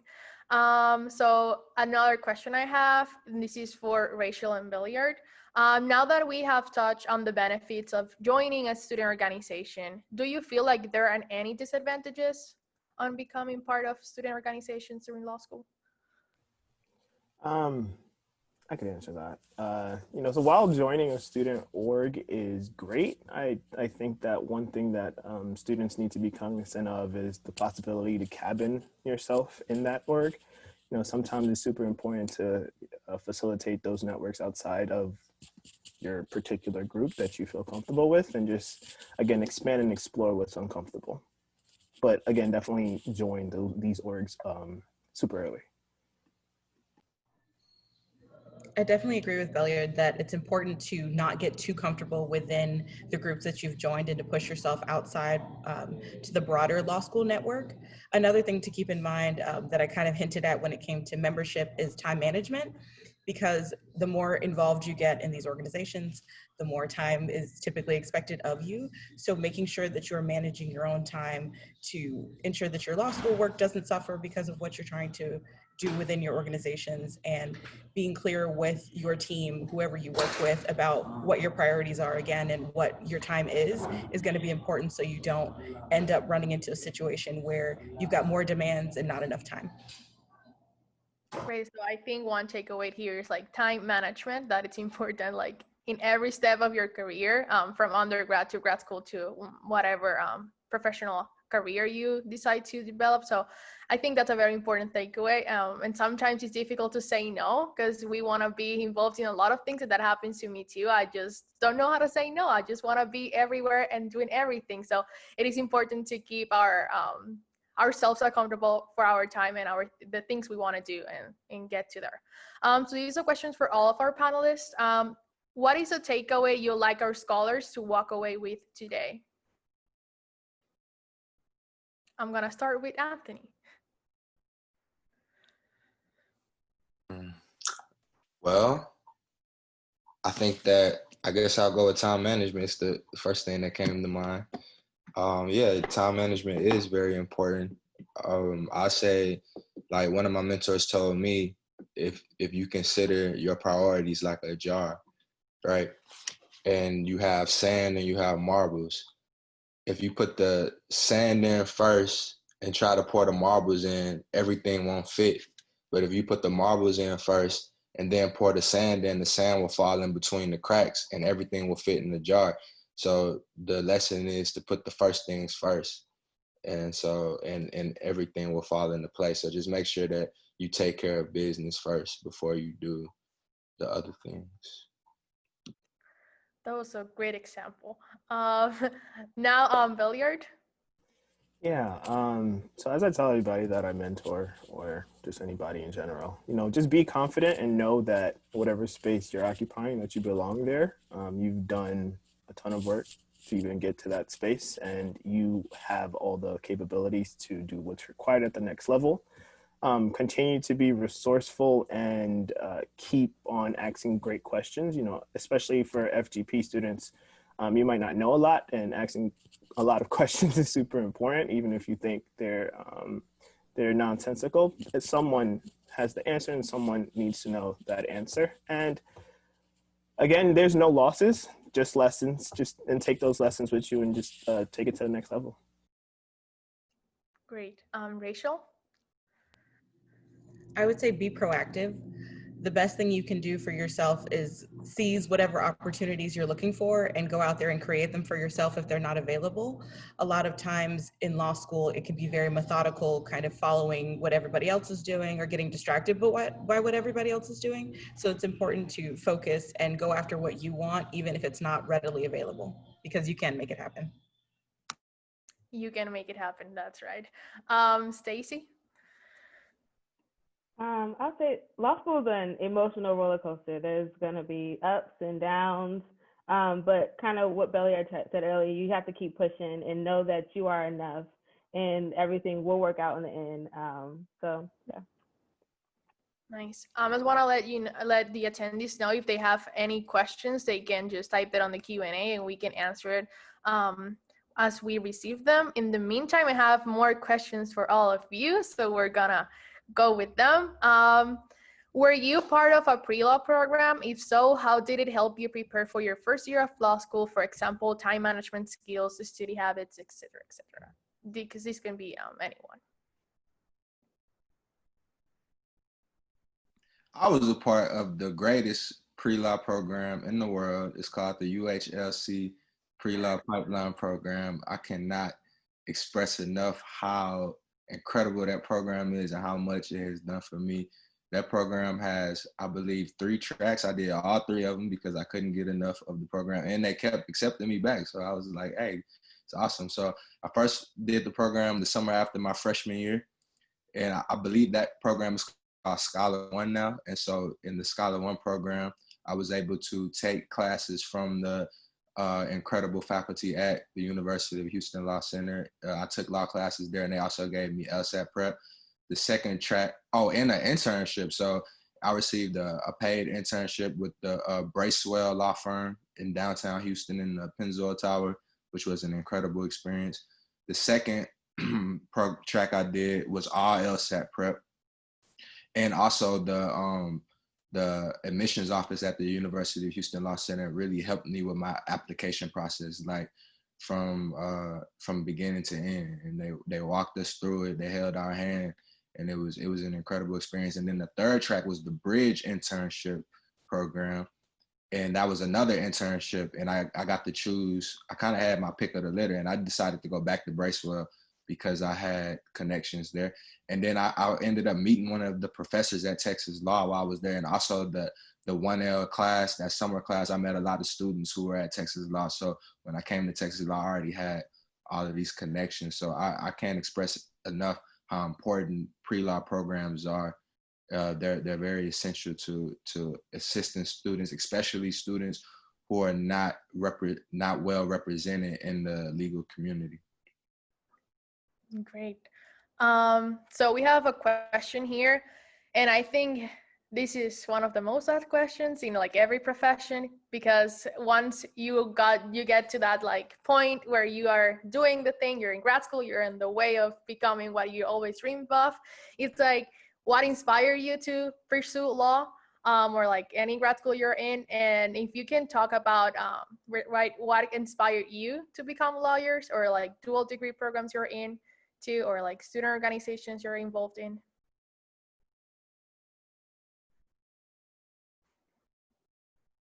Stacy, I'm just gonna pick you. Yeah. So I guess what inspired me to study law is, I guess I've wanted to be a lawyer since I was really young.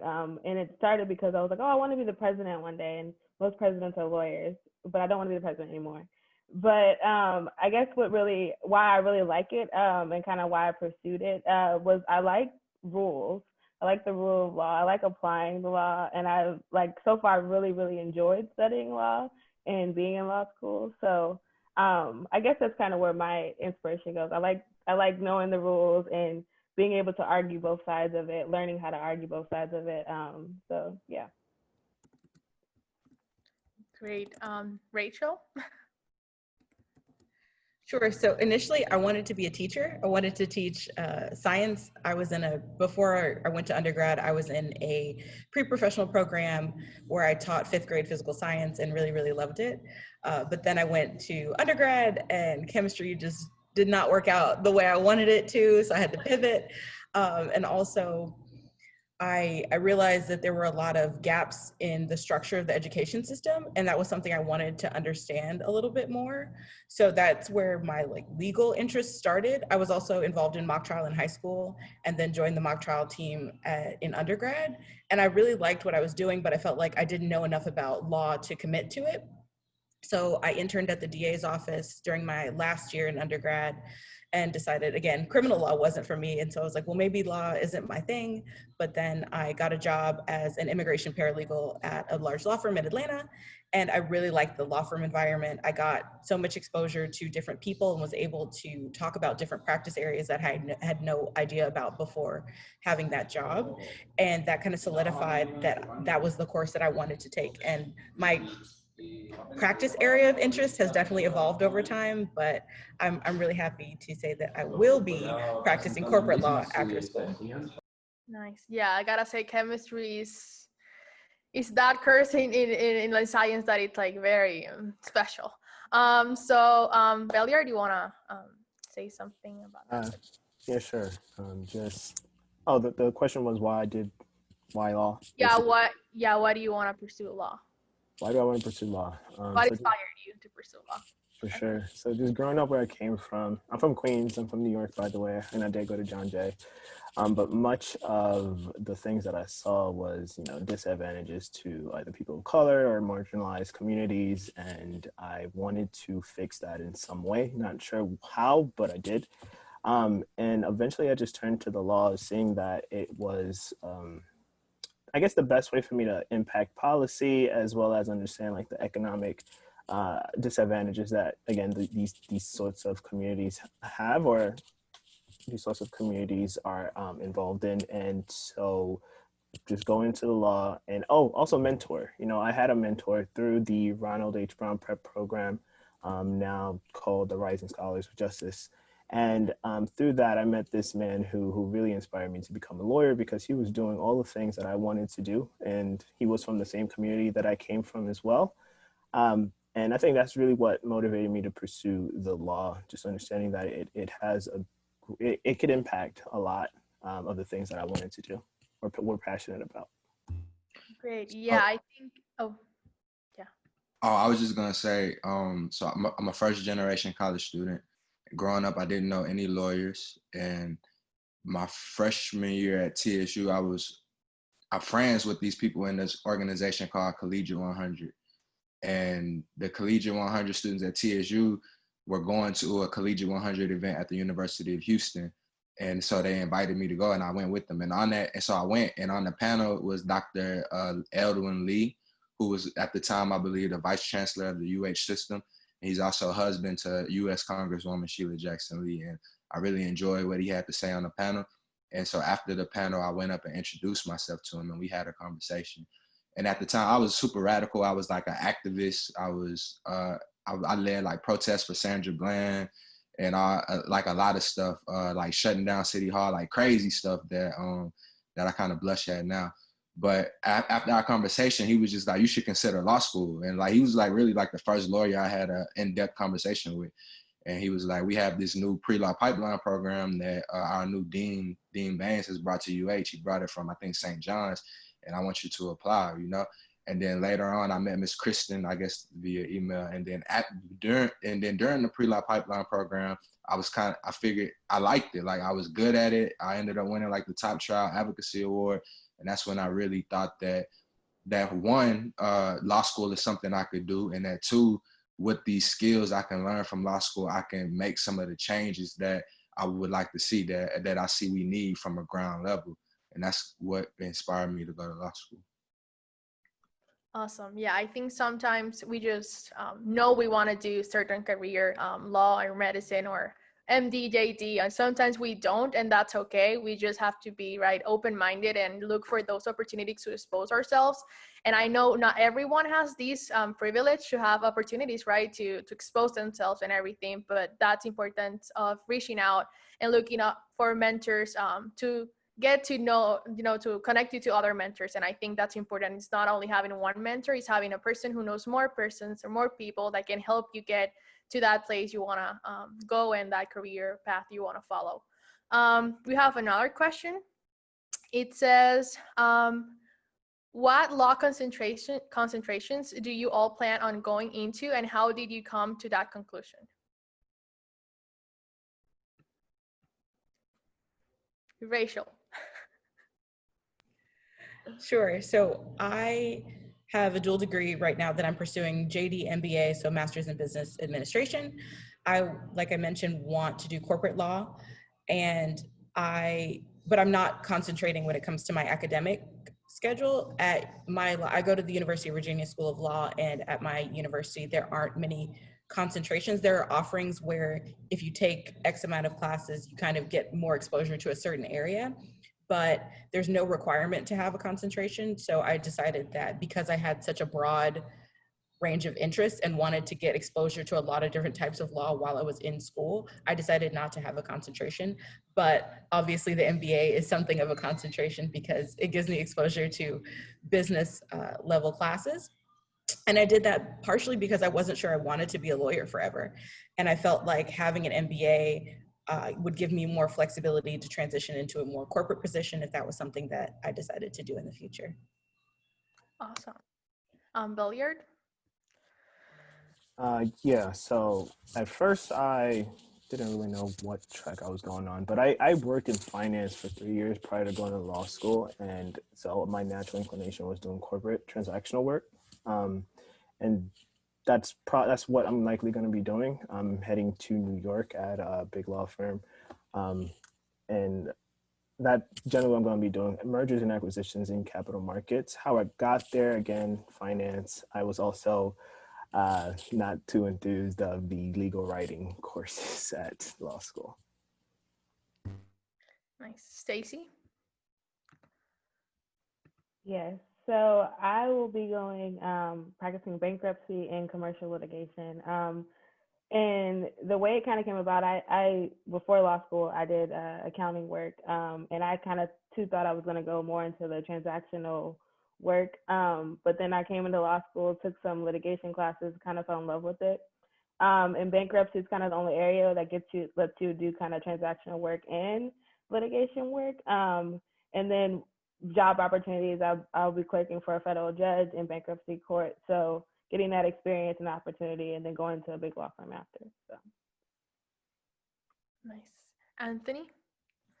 First, I would like to say that Rachel is my role model because I don't know how she's able to be a joint JD MBA student and be chair of the largest student-run nonprofit in the nation. Like that's incredible. So we definitely need to take some time management tips from her, obviously, because she still does it at a very high level, which I'm able to witness firsthand serving on her board.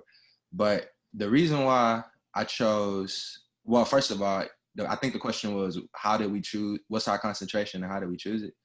Yeah. Right, okay. So I'm kind of into like civil rights law, right? But that's out of necessity, like out of my survival as a Black male who I feel is hunted in this nation. Like it's if you look at the numbers, it's crazy. Like who's the first to be locked up, the first to be shot by the police. Like it's pretty bad. And our vote, and we're being disenfranchised like by as far as voting as well. But I would say that so that's kind of how I got into being interested in the civil rights law. So for my first summer, I had the privilege of working for the NAACP, where we defeated the Trump administration in the Supreme Court over DACA, and I got to work on the lawsuit against Betsy DeVos in the Department of Education. But honestly, I'm doing that because I feel a sense of duty, right? Because my ancestors fought, bled, and died for me to be in this position. Like Thurgood Marshall had to sue the state of Texas so I can even go to the University of Texas School of Law. And so I kind of feel that sense of responsibility. But what I'm really passionate about is like entertainment law. So like I just had an interview with the VP of Columbia Records. And when I went to TSU, I went because I wanted to be like an entertainment and recording industry major. And I'm like the freestyle king to this day. You give me a beat, I'm snapping, you know what I'm saying? But I kind of feel like I don't necessarily have that privilege. So maybe I can do both. Like maybe I could do like entertainment law on the side and do civil rights law. But yeah, I chose civil rights law because of that sense of responsibility and just being passionate about my people. But I'm also interested in entertainment law. So That's amazing. So we have one more question in the Q&A, and this is for Rachel. I will really like, the attendee says, they will really like to do a AD PhD, but still hesitant. What should they consider when deciding whether to pursue a dual degree or just a JD, and then pursue another degree later in life? Sure. So I went into law school wanting a dual degree, but did not apply for the MBA portion of my program until my 2L year. And that was because I'm very risk averse, as many lawyers are. And I didn't want to overcommit myself when law was my focus. So I decided to go through my 1L year, feel it out, see how I felt about the workload, and decide for myself if I felt like I had the bandwidth to commit to another degree. I also met with current dual degree students and across programs and asked them what kind of frustrations have they had, what have been the benefits of the program, do they feel like it's been worth it? And everybody was very encouraging of pursuing a dual degree if it's something you're interested in and feel like you have the bandwidth for. I think the other thing to consider is costs. Also, when it comes to a dual degree, law school is already expensive. So taking on another degree, you have to consider what kind of financing options there are, scholarships, things like that, and if you're willing to take on the debt for the extra degree. And the last thing, as far as doing it later in life, I think that's a completely valid option. It's just about what does your timeline look like now versus later. For me, I wasn't confident that I would have the time to go back later, because once you're out in the quote real world, everything starts to move a lot faster. You've got different commitments and different priorities. And so it can be a little bit more challenging to go back. But if it's something you want and it's an objective of yours, I don't see why you couldn't finish your law degree, work, and then transition into the other program. But the real last thing to consider is if the school you're interested in has the program you want and what their admissions requirements are for it. For UVA, I was able to apply later on in my program, but for some schools you have to apply when you first start to both. So consider that as well when you're making the decision. Great. Yeah, I think that's very important. I'm going to talk about the MD because that's what I know more. But yeah, I'm pursuing an MD PhD. That's a dual degree as well. And I think that, I don't know if you can hear me or if I'm frozen, but can you hear me? we can hear you. Your screen is frozen, but we can hear you. Okay, okay. So yeah, I'm pursuing an MD PhD, and sometimes there are some programs that let you do that, like start your MD or your PhD and then apply to the other program. And the best thing about the MD PhD, for example, is that you get all paid for, so you don't have to pay anything. So there are like always scholarships or fellowships that you can always apply to in different programs that do not have these, paid for thing. So always good to do research with the institution you're interested in and the students who are in that dual degree program already. So I think that's a good thing to look at too. We have another question. Have you all committed to a law firm for postgrad? When did you have to finalize that decision?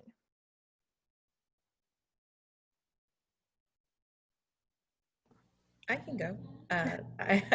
I've committed. I'm going to a law firm in Philadelphia called Morgan, Lewis & Bockius. I'll be practicing M&A there in their corporate practice group. I'm not from Philly, so this is a big shift for me. But I accepted that offer at the end of my 1L summer. But that was because I was confident that that was the firm I wanted to go to. Traditionally, a lot of times you'll have a 1L summer, either at a firm or at another organization, and then you're invited back typically for another summer, and that's when during your 2L year is usually when you finalize where you're going to be at, or after your 2L summer, sorry, you decide where you're going to be.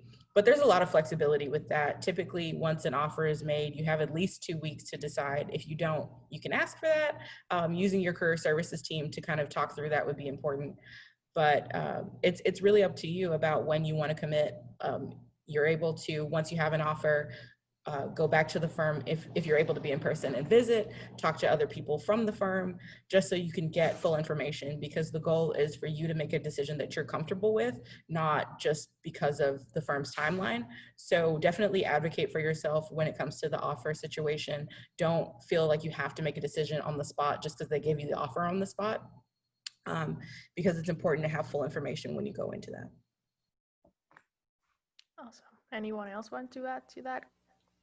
Yeah, so I'm going to, well, so my 1L year is a bit different from Rachel. My 1L year, I was in the Bay Area. I was at Morrison and Forster and did an in-house stint at Visa. But this upcoming, I guess, summer, or this previous summer, I was at Skadden, and they gave me until October 1st to reply. So ultimately, I accepted the offer probably 2-3 weeks ago. And so I'll be heading to Skadden in New York. Nice. Yeah, I'm a evening student, so I go to school for 4 years. So I had 3 summers of working at different firms. But the last firm that I went to, Fenimore Craig in Arizona, I received my offer in August, and I had until October 1st. But I also had applied for some federal clerkships, and then when I got that offer, I, spoke with the firm, and they just basically work with you and extend out your offer for when I finish my clerkship. So yeah, that's how that kind of works. And I have accepted it, so.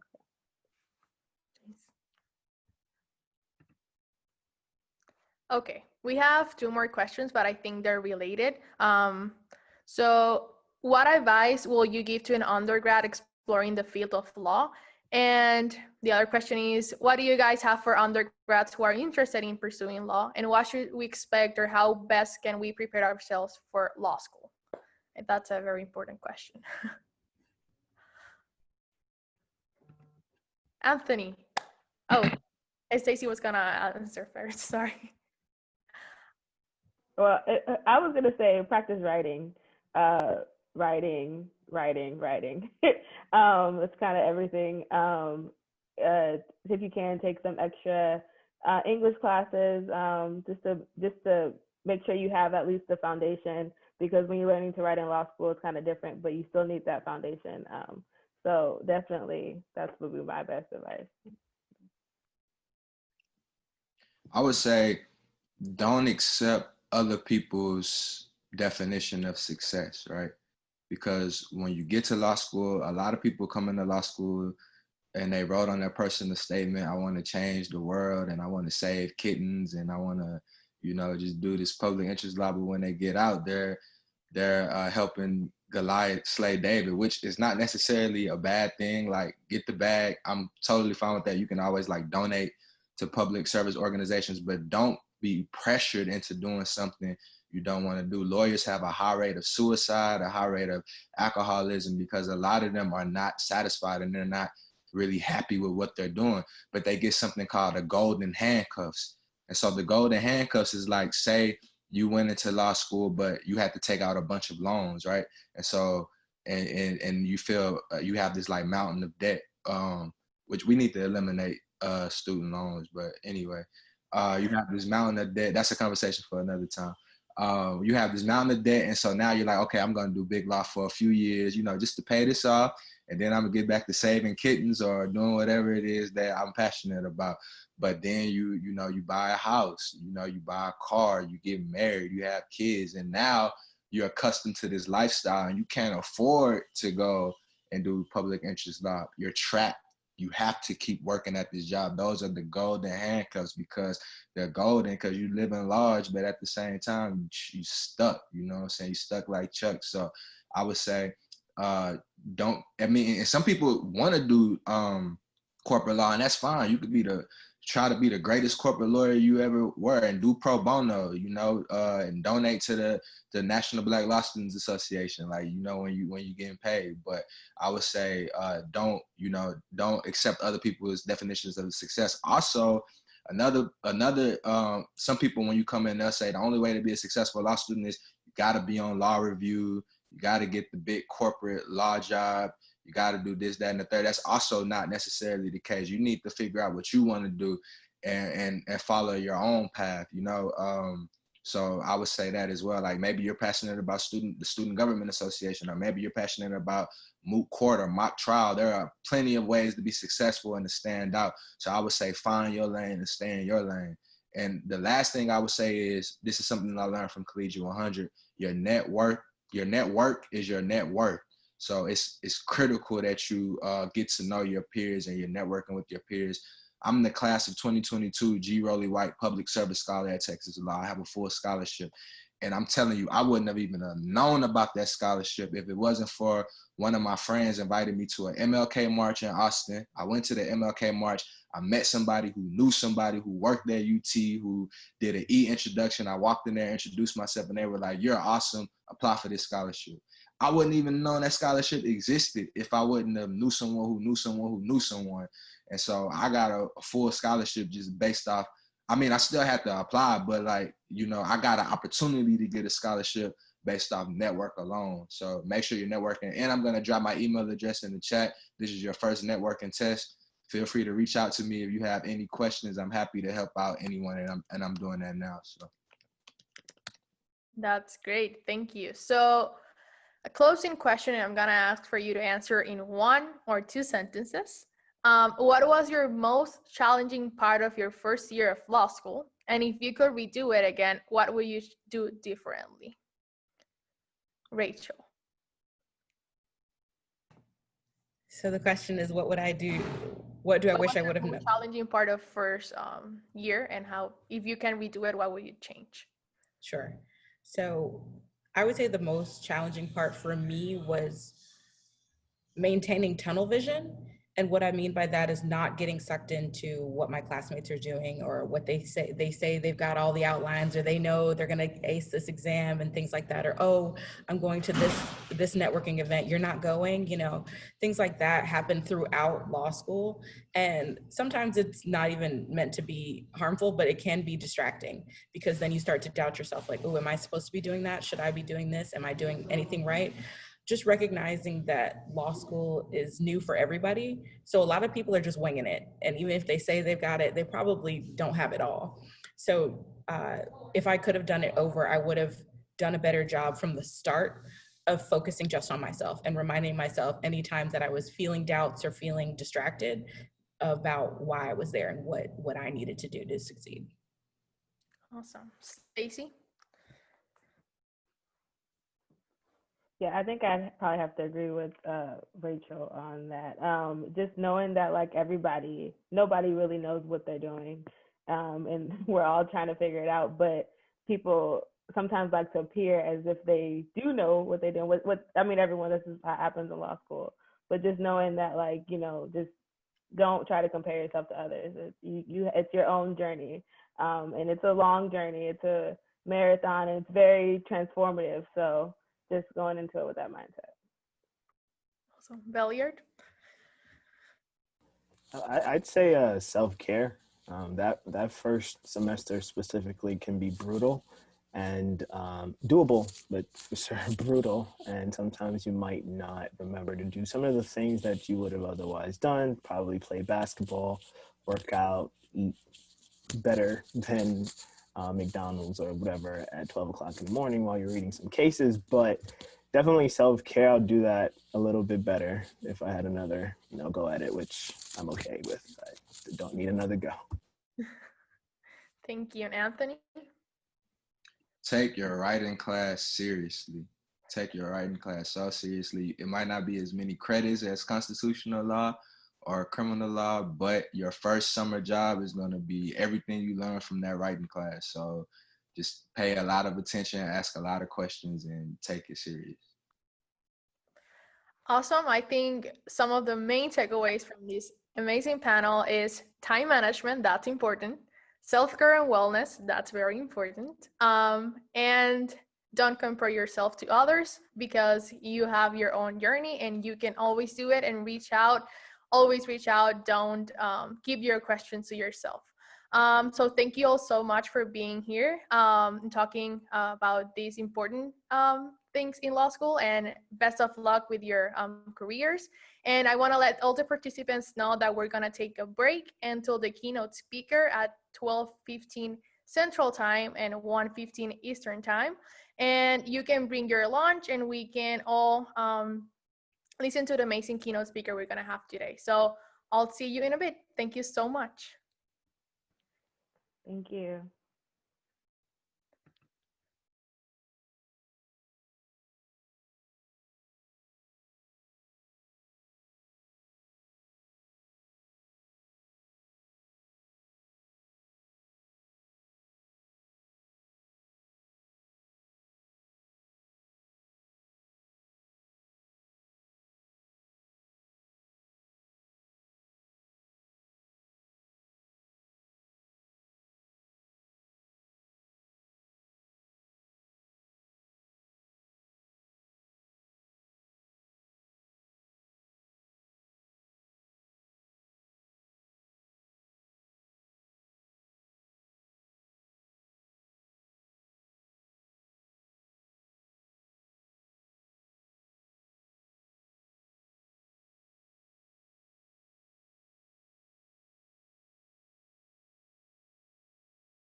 while we're on break, I just want to make a few reminder to the participants today.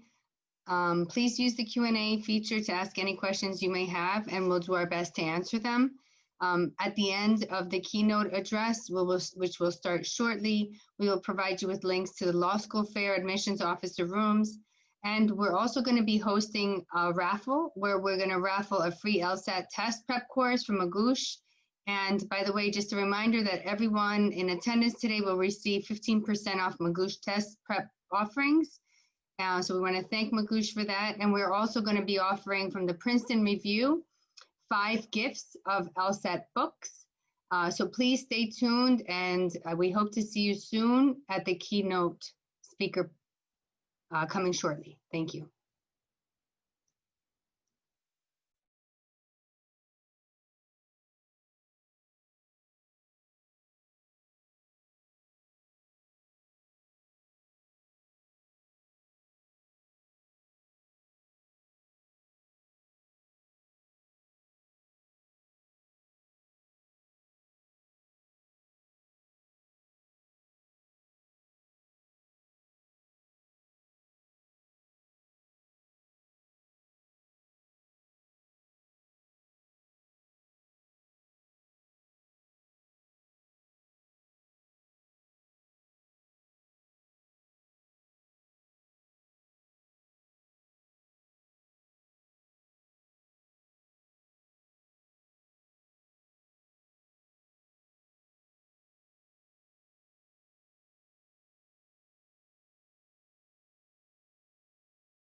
I'm done, Shannon.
Welcome back, everybody.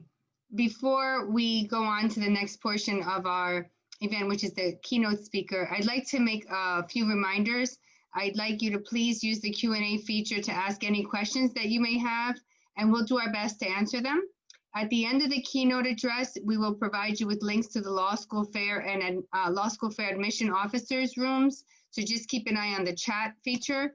And also, just to remind you that we'll be hosting our raffle, where we will raffle a free LSAT prep course from Magoosh. And by the way, just to remind everybody that in attendance today that you'll all receive 15% off Magoosh test prep offerings. Thank you for that, Magoosh.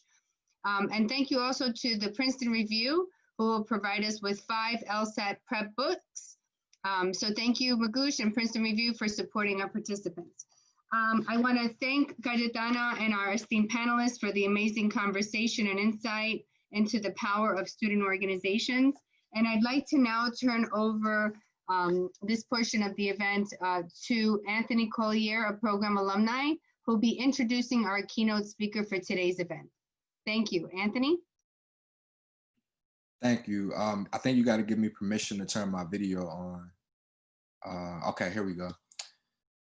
Thank you very kindly. As you mentioned, my name is Anthony Collier. I'm the class of 2022 G. Rowley White Public Service Scholar at the University of Texas School of Law, where I also serve as the student body president. And I'm a proud alum of this prestigious pre-law pipeline program. But I am honored to introduce our keynote speaker for today, Ms. Jamila Marie Brinson, who is the labor and employment litigation partner at Jackson Walker. In undergrad, she attended the University of Pennsylvania, where she graduated with a double major in health and societies and Hispanic studies with a concentration in international health.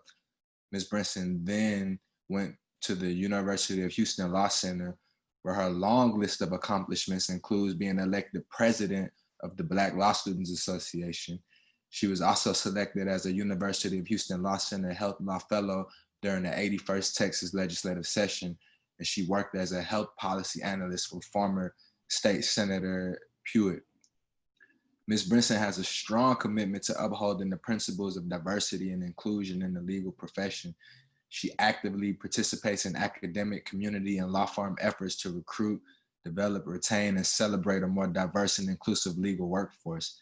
She coordinates Jackson Walker's participation in the University of Houston pre-law pipeline program, where she mentors students, facilitates Dress for Success workshops, and coordinates internships at the firm for the program participants to gain exposure to law firm practice. Ms. Brinson is devoted to pro bono services and served as pro bono coordinator for the Houston office of Jackson Walker for several years. Currently, she coordinates the firm's participation in the annual Adopt an Angel program through the Houston Young Lawyers Association and the Houston Bar Association AIDS Outreach Committee Holiday Adopt a Family program. She is also certified by the State Bar of Texas as a guardian ad litem. She volunteers as a pro bono attorney through Houston Volunteer Lawyers for parents seeking to become the guardian of an incapacitated adult child. Ladies and gentlemen, I'm honored to present to you Ms. Jamila Marie Brinson.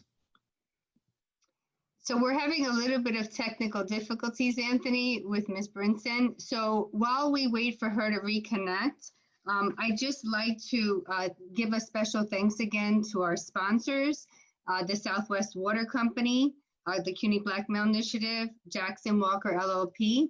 And I just really want to thank all of the volunteers, LSAT Max, Magash Test Prep, the National Black Law Students Association, the Princeton Review. And behind the scenes, in order to make this work, we have dozens of students who really have given up, months of their time to really put together what you see here today. So I really want to thank all of those students, some of who are that are visible, and some of those who are not yet visible. But it's been a really great experience. And as Anthony can share maybe a little bit more about your experience with the UHLC pipeline program, that would be really helpful. We encourage all of you to just go to the UHLC website and apply online. We'll put that link in the chat. We have our sessions, our program offering, and application season is going to be opening.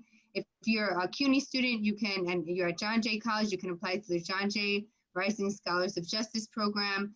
or you can visit the HMARIA website as well, www.hmariainc.weebly.com for more information. So Anthony, I'm going to let you talk a little bit about your experience as part of the pipeline program. Sure. So like I said, as I mentioned previously on the other chat, the pipeline program has been an integral part of my success as a first generation college student and as a student of color. If I'm 100% sure if it were not for the pre-law pipeline program, I would not be attending the University of Texas School of Law on a full tuition scholarship, and I would not be a student body president elected my first year at the law school. The pre-law pipeline program is incredible. I did all 3 programs of the pipeline program, and some of the people I went through the program with, I'm still friends with today. As a matter of fact, one of the young ladies who I did the program with back in 2015, the summer after my freshman year, she just started law school.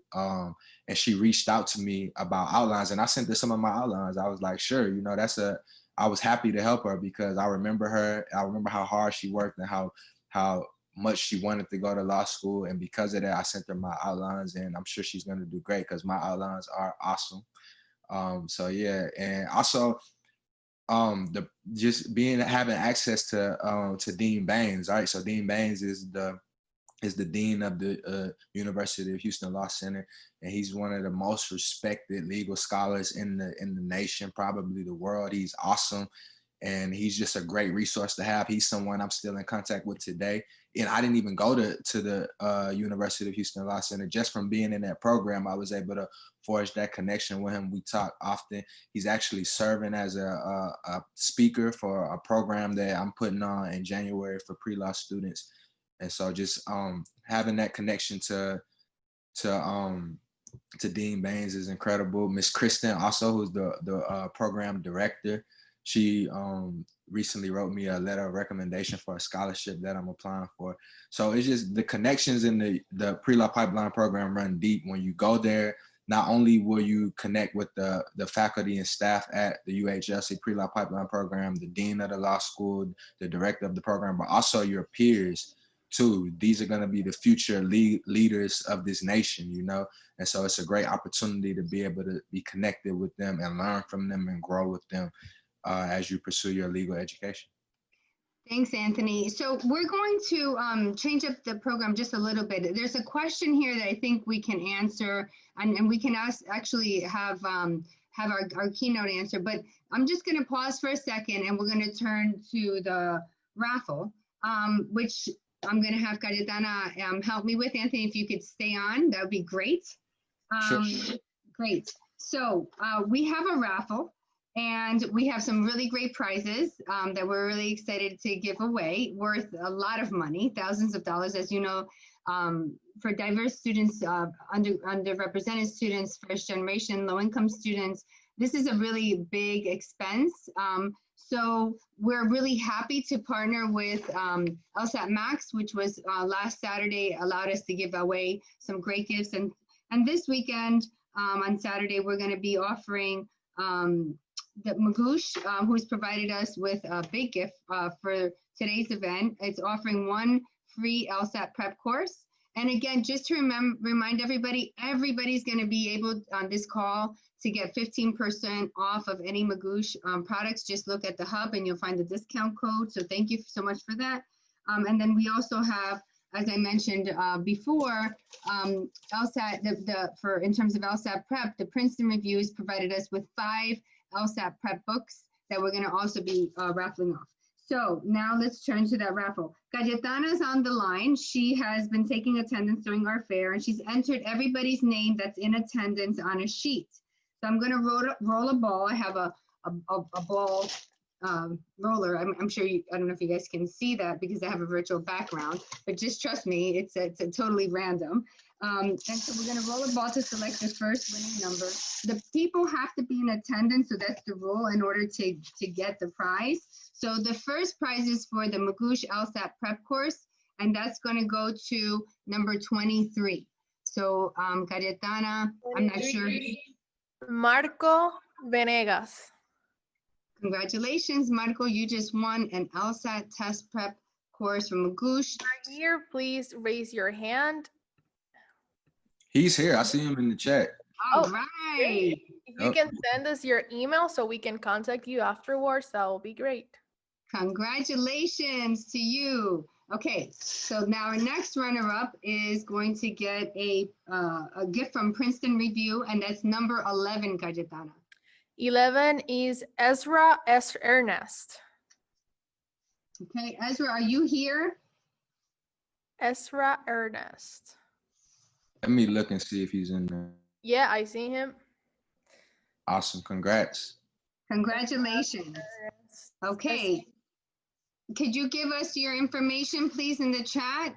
If you could provide that to us so we can contact you, that would be great. So that's the first Princeton Review. The second Princeton Review gift goes to number 2, Cayetana. Number 2 is Abigail Zarate. I'm saying this is Spanish, but I think Abigail, are you here, Abigail? Is Abigail here? Awesome. Here. Abigail, please give us your contact information so that we can get in touch with you and get you that prize. So here I have, that's our third Princeton Review gift goes to number 75. 75? We don't have that number here. So okay, so I'm sorry, let me pick another, number 20. 20 is, let me give us some here. Larkin Kelly. Larkin, are you with us?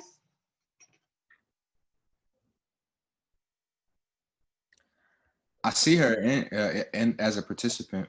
And Marcos, I don't know if y'all saw, but Marcos sent his email address, and I just put it in the panelist chat.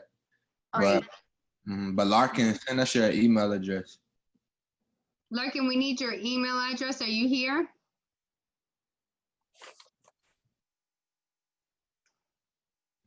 Yeah, she's here.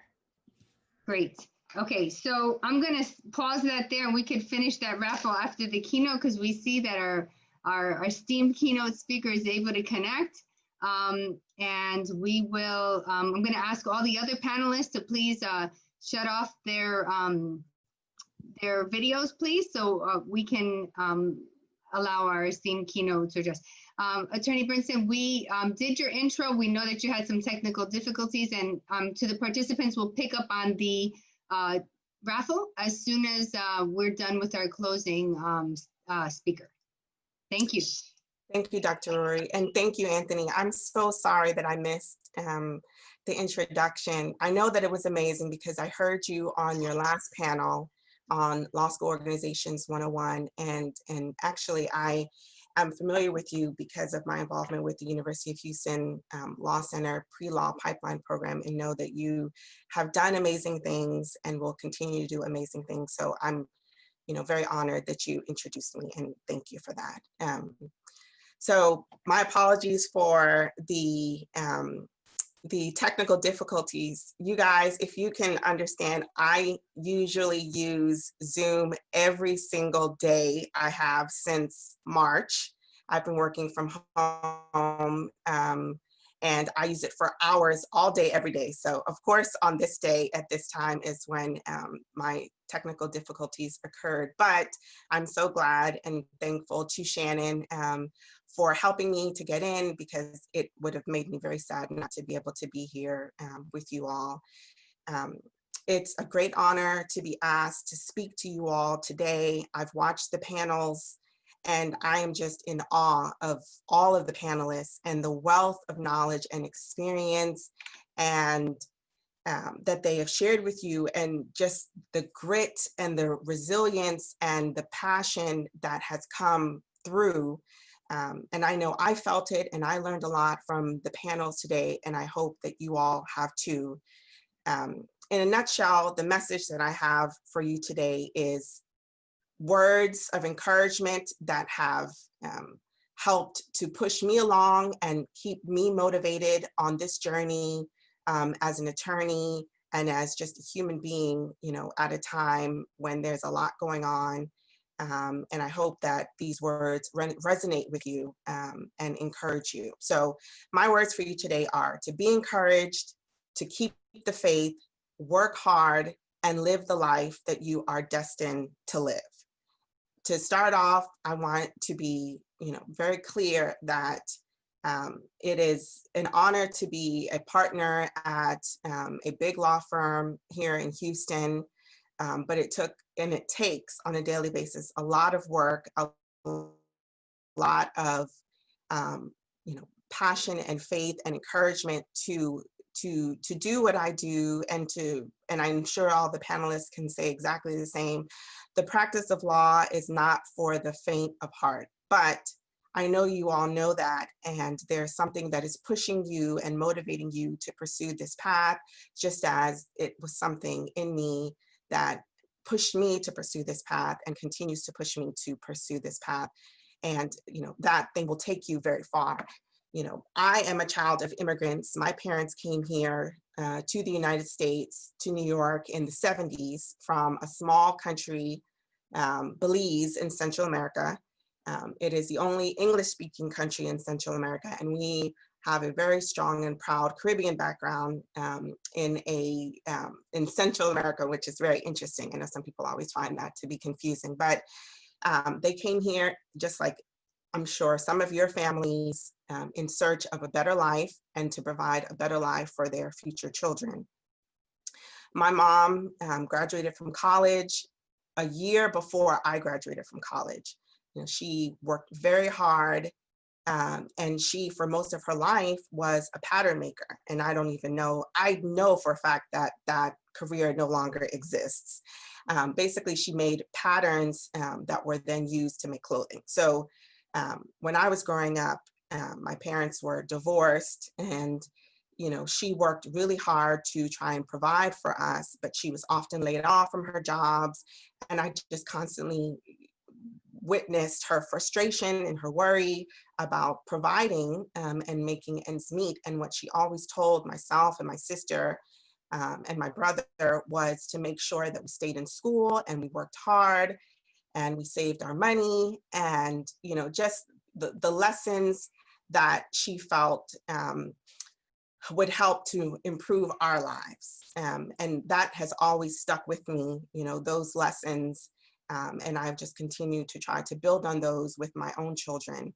But seeing how hard my mom worked and seeing how tough it was to be in that kind of vocation and the lack of job security really pushed me to want to do something that was not only something I was passionate about, but something and that would help others, but something that would create a level of job security and create financial security for my family, particularly my mother, and for those who come after me.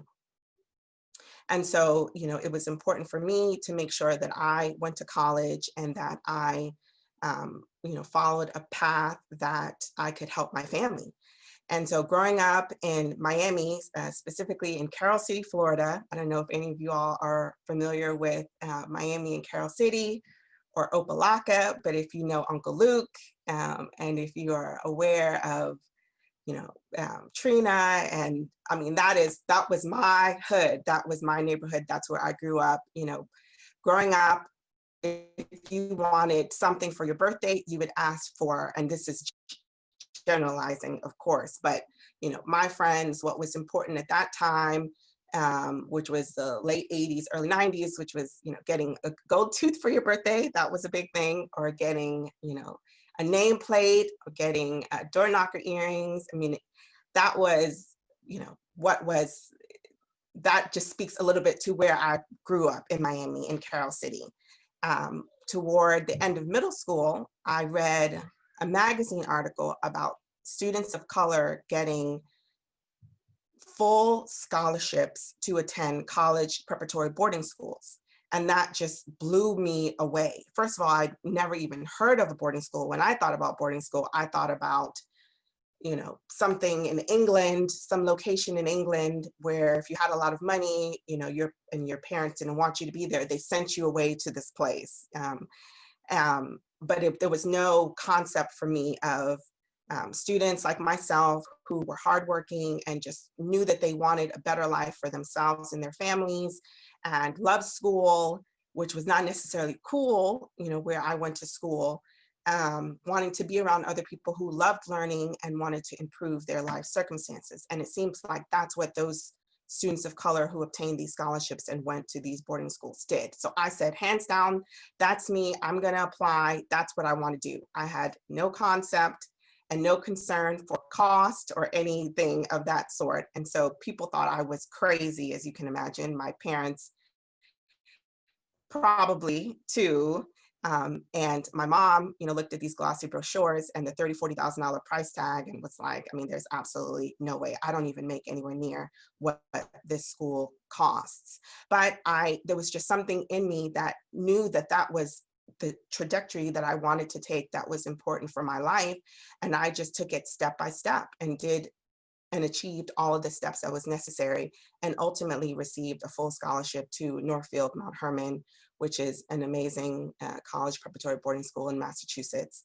And so that started my life on a completely different path. And I, you know, fully accredit where I am today to having followed, you know, that kind of innate gut feeling of mine that there was something greater for my life, and that being where I was, you know, I wouldn't necessarily be able to achieve it, and that I should step out on faith and follow what I feel like my destiny led me to. And so, you know, at 14 years of age, I learned the single most important lesson in my life, that I could identify a goal, I could work doggedly at it, and I could achieve it despite the odds and despite the naysayers. You know, I grew up in a very Christian household, very spiritual household, I should say. And there's one thing that I learned from Johnny Coleman, who was a Black female minister in my church. And she would always say, it works if you work it. And that's something that today I still focus on. It works if you work it. And so it was important for me as a life goal moving forward to continue to set goals, because I knew I could set them, you know, regardless of whether or not anyone else felt like they could be reached, and that I could work to achieving them.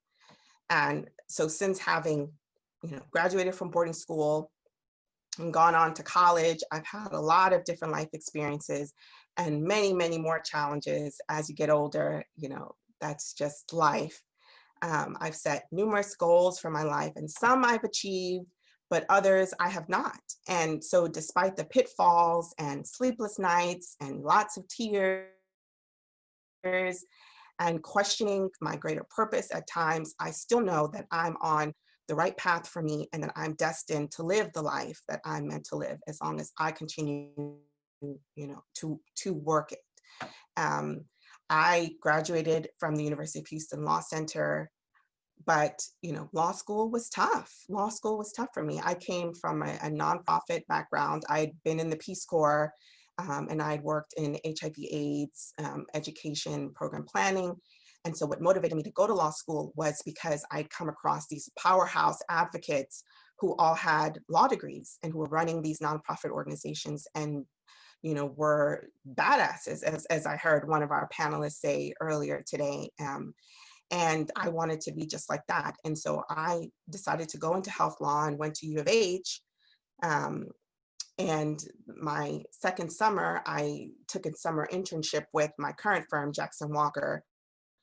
And I just fell in love with the people and the level of support that was there. We had a very active chair of diversity, Bruce Rosinsky, and he really just took me under his wing and sponsored me. I know you all heard that term on some of the other panels. Having a sponsor is just so important, and it's been, you know, pivotal to my career.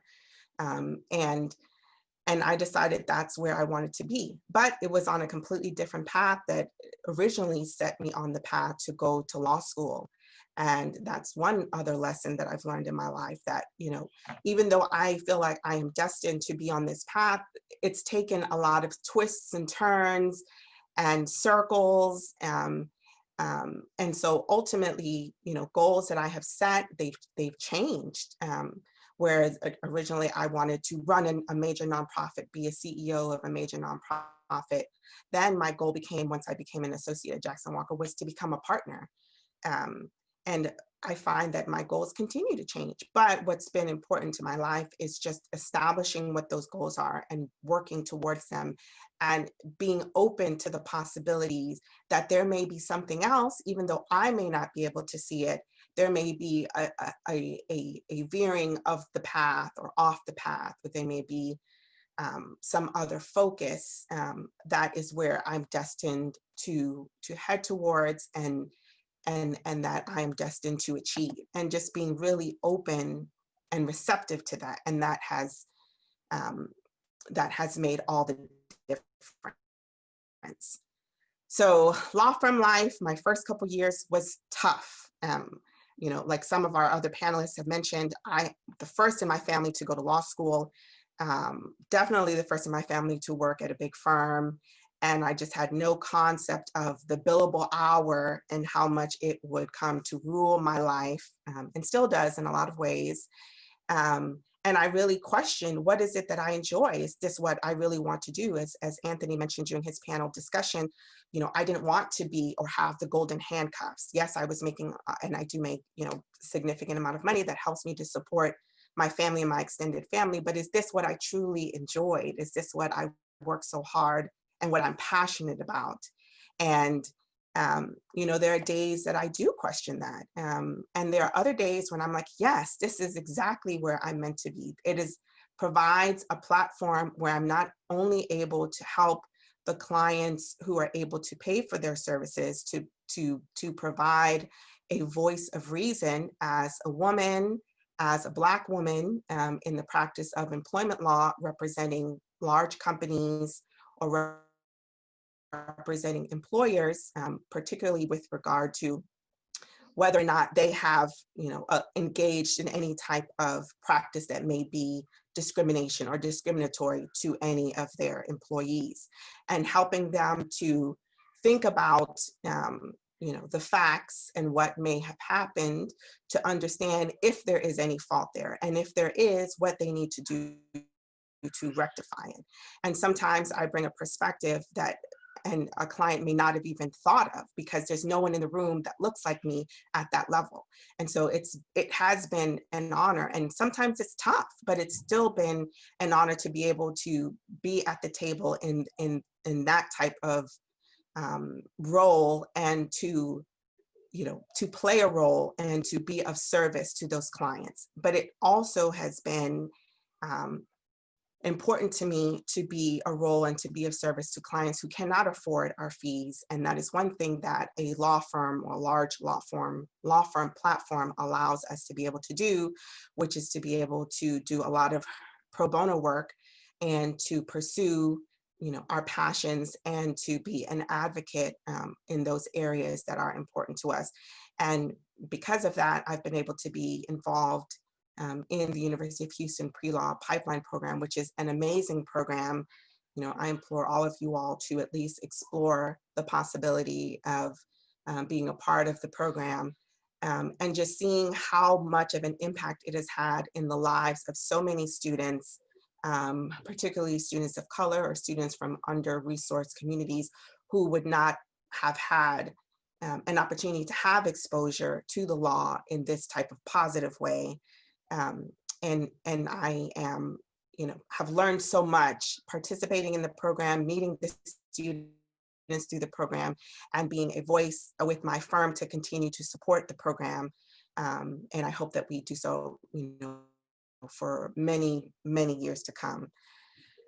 I'll say it's important for me to express to you all that, you know, my life and the path that I have taken, it started with just a kernel, just an inkling in myself that I want to do more, to be more, and that I know that, you know, there is a greater meaning for my life, that there is more that I'm meant to do, and following that path, setting small, measurable goals, and looking at each day, even though it may be a day when I don't feel like being bothered, or I don't feel like, you know, working 12 hours, or I don't feel like, you know, dealing with certain responsibilities. I know that ultimately, you know, there is a reason why I'm on this path, and taking each step along the way and looking for where I can be of service along the path, and being open to those who want to be of service to me, continuing to mentor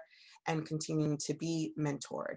My goal at the end of the day is to know that I have helped people, that I have made a difference in whatever small way that I can, and that I have given back both financially, and in a time when I didn't even think that that was even possible, and also that I can make a difference, whatever small way that that may happen. And so I would like to, in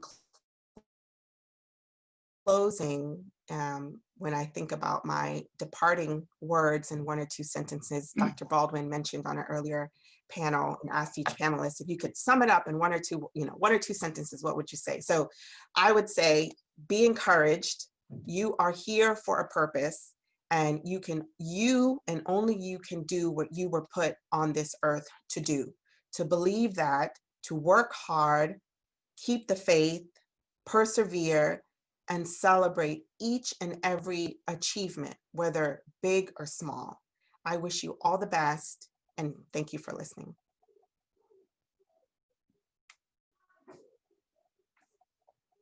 You're on mute, Dr. Rory.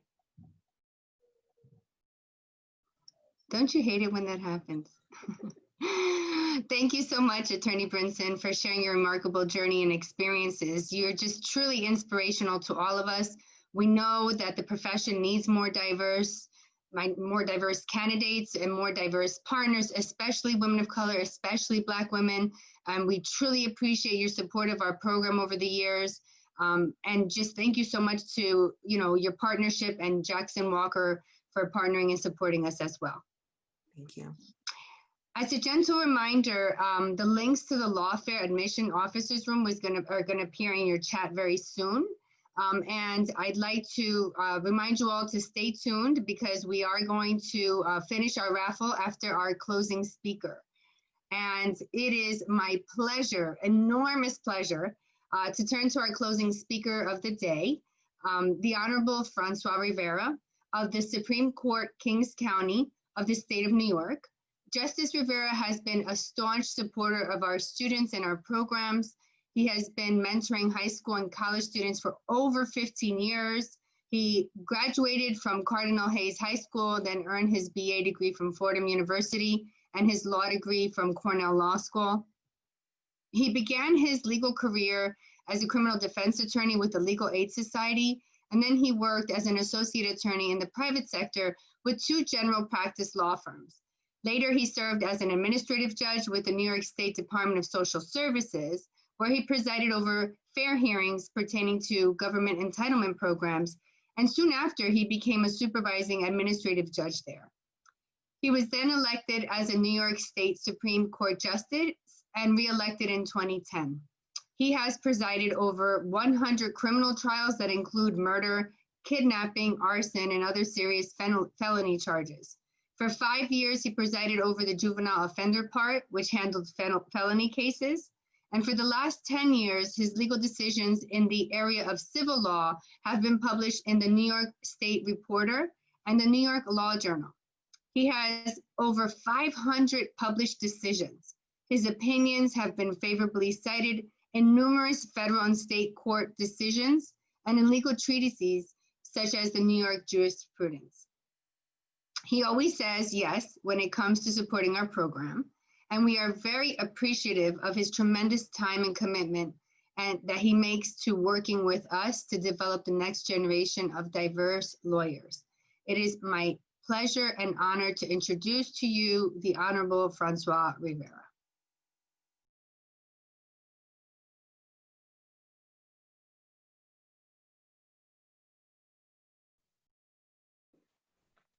Have I been unmuted? Can I be heard? Yes. Awesome. All right, so I had to give this a lot of thought. First, I wanted to thank Professor Rory. I want to thank Scannon Sharcetta. I want to thank Cayetana Lascano. I want to thank the Symposium itself for giving me the great honor of giving the closing remarks. And I literally was struggling for a week thinking about what can I say to all of these folks in college that are interested in pursuing a legal career that they haven't heard before, because by now they're probably a little tired.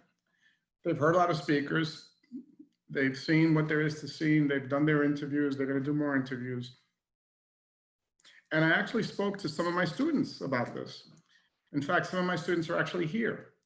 One of my students, Mr. Wynn, is here. Shannon Scarcetta was one of my former interns.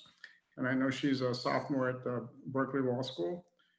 And I was thinking about it, and I said, you know what? Even though I've been a judge for 23 years, which means I was a judge before most of you were born, and even though I've been in the legal profession for 40 years, and now I'm at, you could say at the twilight years of my career, what I can offer that's still relevant and still meaningful is something that I had to think about because it comes from the heart. And the thing I want to tell you is this. I've learned through my association with Professor Rory and with taking student interns from her over the years, that when you get to talk to these interns and you get to know a little bit about their backgrounds, if you think you had it difficult, you're just humbled by the stories that you hear. Now the community of people who are interested in law school are coming from South America, Ecuador, Ivory Coast, Belize, Burma, the Jordan, Palestinians. I'm hearing of people who've been homeless, people who've had hunger issues, people who do not have the benefit of both parents at home, or who are dealing with domestic violence that they had to escape, who dealt with missing parents due to incapacity or schizophrenia or mental illness. I hear these stories and I get so humbled by it, and I say, Jesus Christ. And I thought I had it hard. So I'm going to talk to you not from the premise that I think you're all in, loving homes with loving families that have resources that they can give you. I'm going to talk to you the way I came from, what I understood, and I'll tell you my story because I think it will resonate, because these are the things that are true. I was raised in Spanish Harlem, which they call the inner city. I was very, very poor. My father was a waiter. My mother tended to the house. Neither one finished high school. It would seem that demographically I was going to have a very hard way to go. But my parents had a faith that if you were educated or you pursued education, that you could make your life better. And in their own way, they really pushed that in the household. So they scraped their pennies together to send me to a parochial school that back in the day was $3 a month. And for them, that was a lot of money. Then I got into Cardinal Hayes High School. That's a school that should be made famous because Regis from the Kathy and Regis show was an alumni there. So he kind of put it on the map. That was the school for working class poor. And they scraped some money to get me there too. And I had a part-time job to help supplement it. So I was working hard through high school. And at some point, I'm starting to look around and, my neighborhood was tough. There was a lot of mischief. There was gangs, there was drugs. There was a lot of opportunities to go bad. But I stayed focused because I had a very strong ethic at home telling me that you got to go to school. And I could have strayed, but for some reason I got lucky. I then wound up going to Fordham because Fordham was the school that all the teachers at Cardinal Hayes seemed to come from. I didn't know what Ivy League was. None of that meant anything to me. I just said, wow, all my teachers that I respect went to Fordham. So that must be where smart people go. And I was lucky. I got into Fordham. I got a scholarship. And from Fordham, I also worked part-time. And then I went to law school. The way I went to law school is I went to one of these symposiums, just like this one right now. There was tables of different law schools. And they said, hey, why don't you apply here? Why don't you apply there? And they gave me fee waivers, et cetera. And it was very interesting because I didn't think I had a shot. Because I had no money, I had no connections, I had no clues, I had no mentors. What's the lesson I want to tell you? What's the message I'm trying to give you now? Well, first I want to tell all of you aspiring law students that The first thing that I want to do is congratulate you because you're here. I don't know how you got here, but you're here, which means that you're taking all the steps towards your path to achieve your dreams. Secondly, I need to commend you because notwithstanding that we're living in an unprecedented time that's been devastating the world and our nation, none of you have broken your spirits and you're still trying to pursue your dreams. That's very encouraging because it shows that you have grit. You know, you're willing to stick with it. What I wanted to tell you is this, and this is the lesson I want to give you now. Whether you come from a broken home or been homeless, don't have 2 cents in your pocket, don't know anybody in the law, if you want to be a lawyer, you can make it happen. And what you need to do, what you need to begin with is 1, just believe in yourself. I know that that sounds like a platitude, but the way it works out is if you're listening to your inner voice and it says, I want to do this, I want to really try to do this, then you don't listen to the people who will try to discourage you.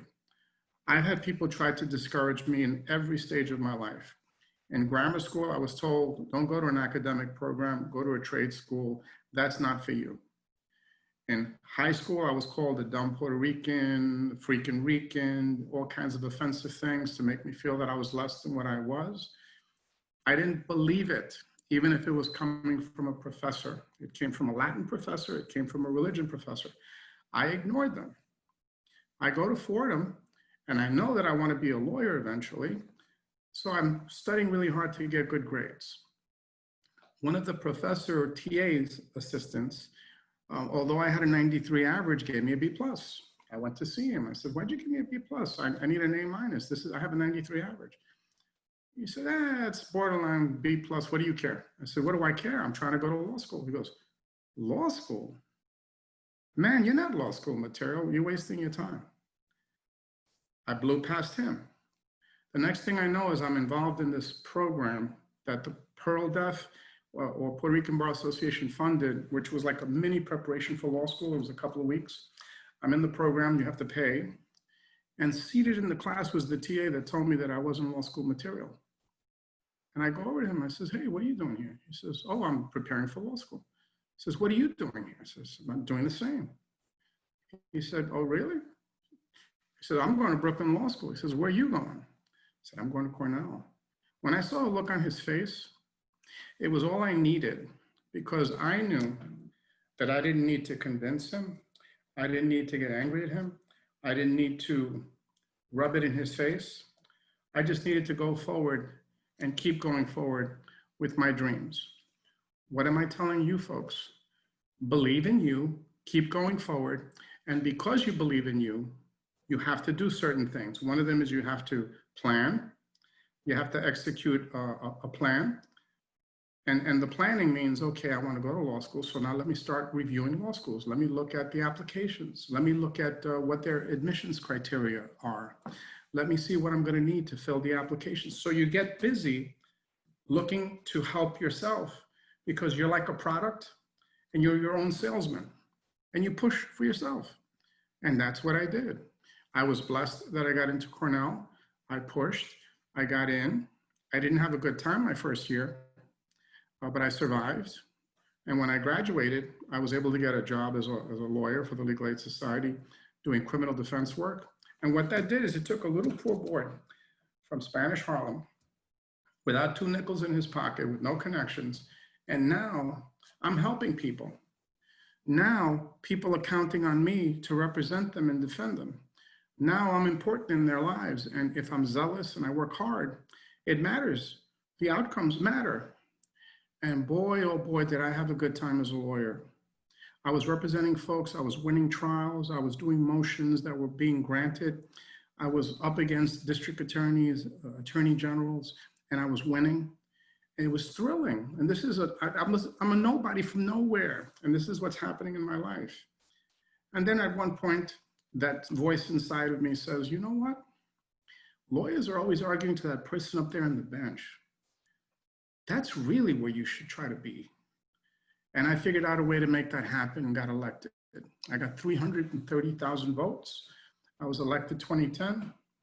And what I did as an elected judge, I tried my best to be the best that I could be, to learn as much law as I can and to write about as much as I can, to gain respect, and which I believe I now have.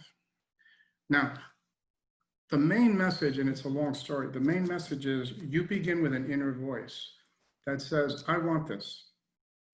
And then when you have that inner voice, you then take all the self-doubts and you push it aside. You say, if this is achievable by my dedication and by my efforts, then I'm going to give it all the effort I can. I'm not going to do anything halfway. I'm going to research halfway. I'm going to study halfway. I'll try and find mentors. I won't do that halfway either. I'll look out 100% for what I'm trying to achieve. Well, that's what I did. And by doing that, I now sit in a court and I decide multi-million-dollar cases. I preside over homicide trials, but I always can look out to make sure that the little guy is never hurt by an institution. I've issued decisions that my colleagues have asked for copies of it and they've cited me. I have respect. I've had a joyous life as a lawyer. I love law.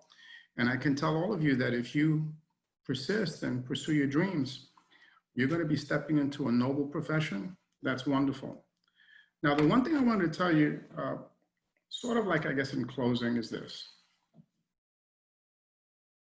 When you get into law, it's so vast that it's almost limitless. You won't even know the types of things you can do until you're actually in it. You can do criminal defense law, you can do child advocacy, environmental law, you can do transactions. And I just wanted to give you an idea of what's possible. I have 3 students that came through me through the Ronald H. Brown program of Professor Rory. One of them now is an assistant district attorney in Kings County and prosecutes criminal matters. That's a Hispanic kid, no connections, went to law school.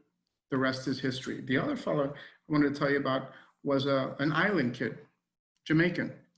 This kid, he went to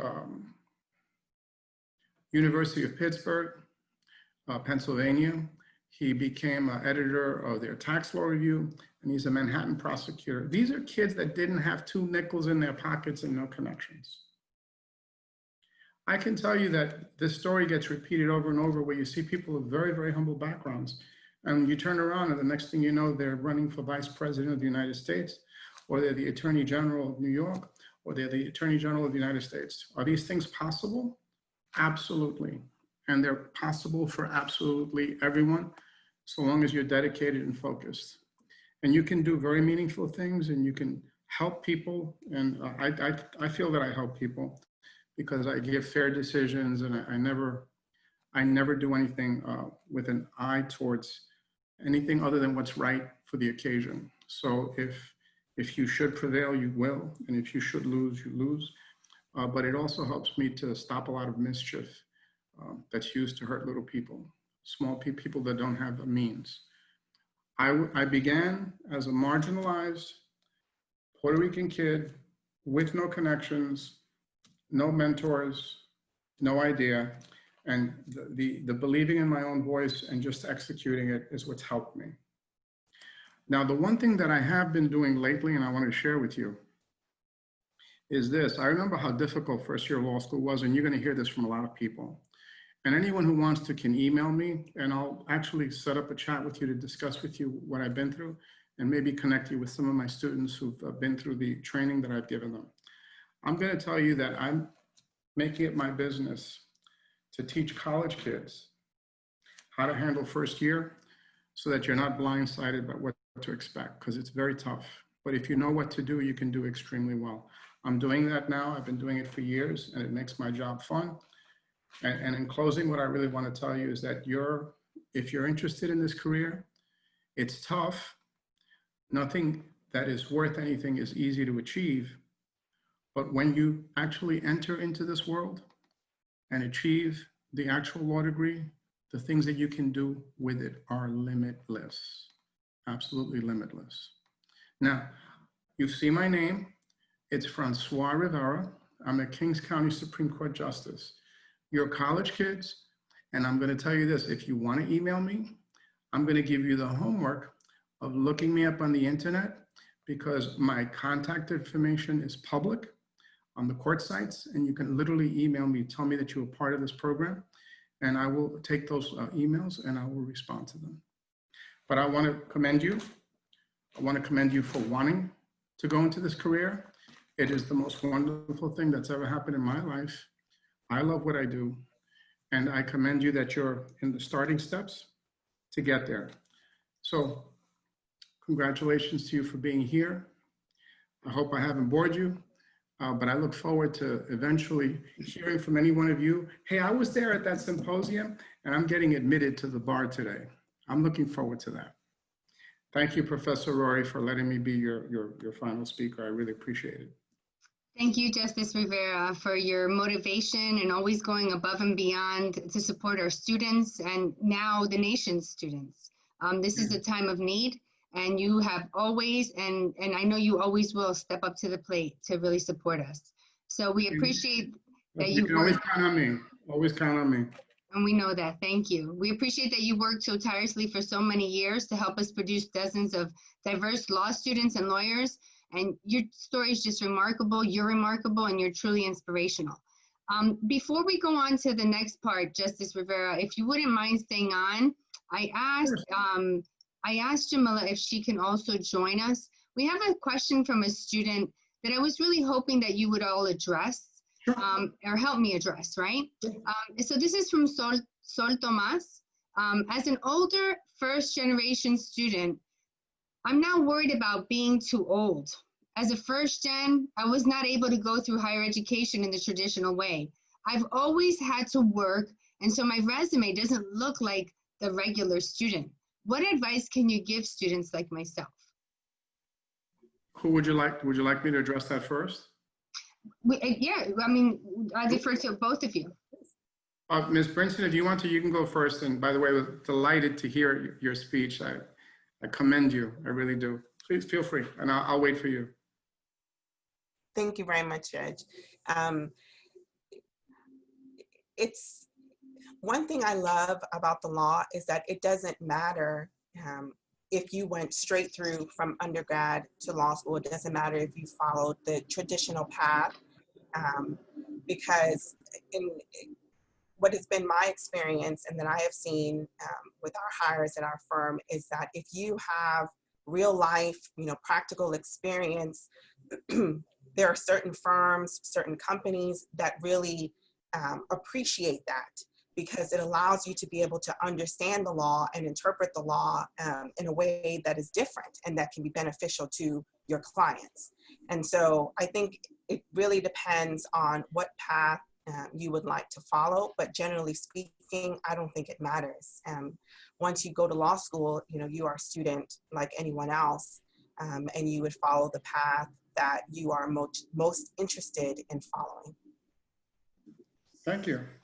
I'm sorry, what was the name of the student that asked that? Sol. What's her name? Sol, S-O-L, Sol. Yeah, well, that's a very good question. So I want to get to the heart of that question. The heart of that question is an internal assumption that you got to go to law school a certain way, and that if you take big gaps between college and law school, that somehow you miss some kind of boat. And what I wanted to tell you is that's completely, that premise is complete bunk. It doesn't belong. I have colleagues. I have a judge, a colleague of mine, who was a school teacher for 20 years and then decided to go to law school. I had in my law school a student who was a dentist, but then just decided he wanted to be a lawyer. And then he became a lawyer. There's an attorney general, assistant attorney general, Carmen Torrent is her name. She went to law school late in life. I think she was in her 40s. And has been an attorney general for the better part of a decade. What matters is not when you start, it's just that when you do start, that you're totally focused when you're in it. And what I want you to do is don't be the slightest bit discouraged that you feel like, oh my God, I missed the boat of the youngin', or I'm not catching up with the youngsters. None of that is true. In fact, I know for a fact that the former chief judge of the Eastern District of New York, that's Judge Irizarry, she finds it to be an added bonus factor when she takes law clerks who have military experience, and military experience for 4 or 5 years. She thinks that that shows a certain discipline, and she likes the fact that these are people who've shown their dedication to their nation, and she likes that. The fact that it took long to make the choice doesn't mean that it's not the right choice. And this is the kind of thing, here's the beauty of law. There's no prerequisite in your subject matter. You could be a music major, performing trumpeter, whatever. You could have a diverse background in between and done different things. If a law school says, come on in, you can be a lawyer. And my advice to you is just stay focused in law, and then use the years of your maturity to be very focused on what you want to do when you graduate. So thank you so much, Judge and Attorney Brinson. I'm going to now turn, because the law schools are waiting for the students, so I'm going to turn to opening the fair. If everybody could take a look at the chat. And the last 2 numbers for anybody who's still here, Cayetana, I'm going to ask you to take note, is number 27 and number 19 for the last 2 prizes that were being offered. So number 27 and 19, Cayetana will call out those names. If you could put your contact information in the chat. And then in the chat, you'll see the drive. Just click the link and it will take you to all of the rooms for every single law school, and the admissions fair officers are waiting for you. 27 is Ricardo Lombera, and 19 is Kay Marble. I don't have her full name, but if you can just type your email addresses in the Q&A so we can contact you when later today. Thank you. So just a reminder to put that information so we can contact you today and give you your prizes. I want to just thank our speakers. You're all amazing. I hope to grow up and be like you one day. And I'm going to ask the attendees to please click the link so we can empty this room and have you all go into the other rooms. I just want to make, while we're waiting for people to start clicking the link and move, I want to just let you know that if you need pre-law advising assistance, please make sure to visit our pre-law advising room. It's one of those links on the Google Drive. There's going to be a host of people who can provide you with financial aid information on how to finance a legal education in case you're worried about that, which many of us are and have been. And we will also have test prep information, and the director of the University of Houston Law Center pre-law pipeline program, Kristen Giuseppe, will be in there as well to promote our program offerings. She could let you know how you can partake in the program. And in closing, I just want to thank everyone who made this possible again, to our attendees for being here. Thank you for attending our Diversity Symposium and Law Fair. I hope that everybody stays safe and that you're well during this pandemic, and know that we are here to support you, and we look forward to seeing you again next year. Thank you.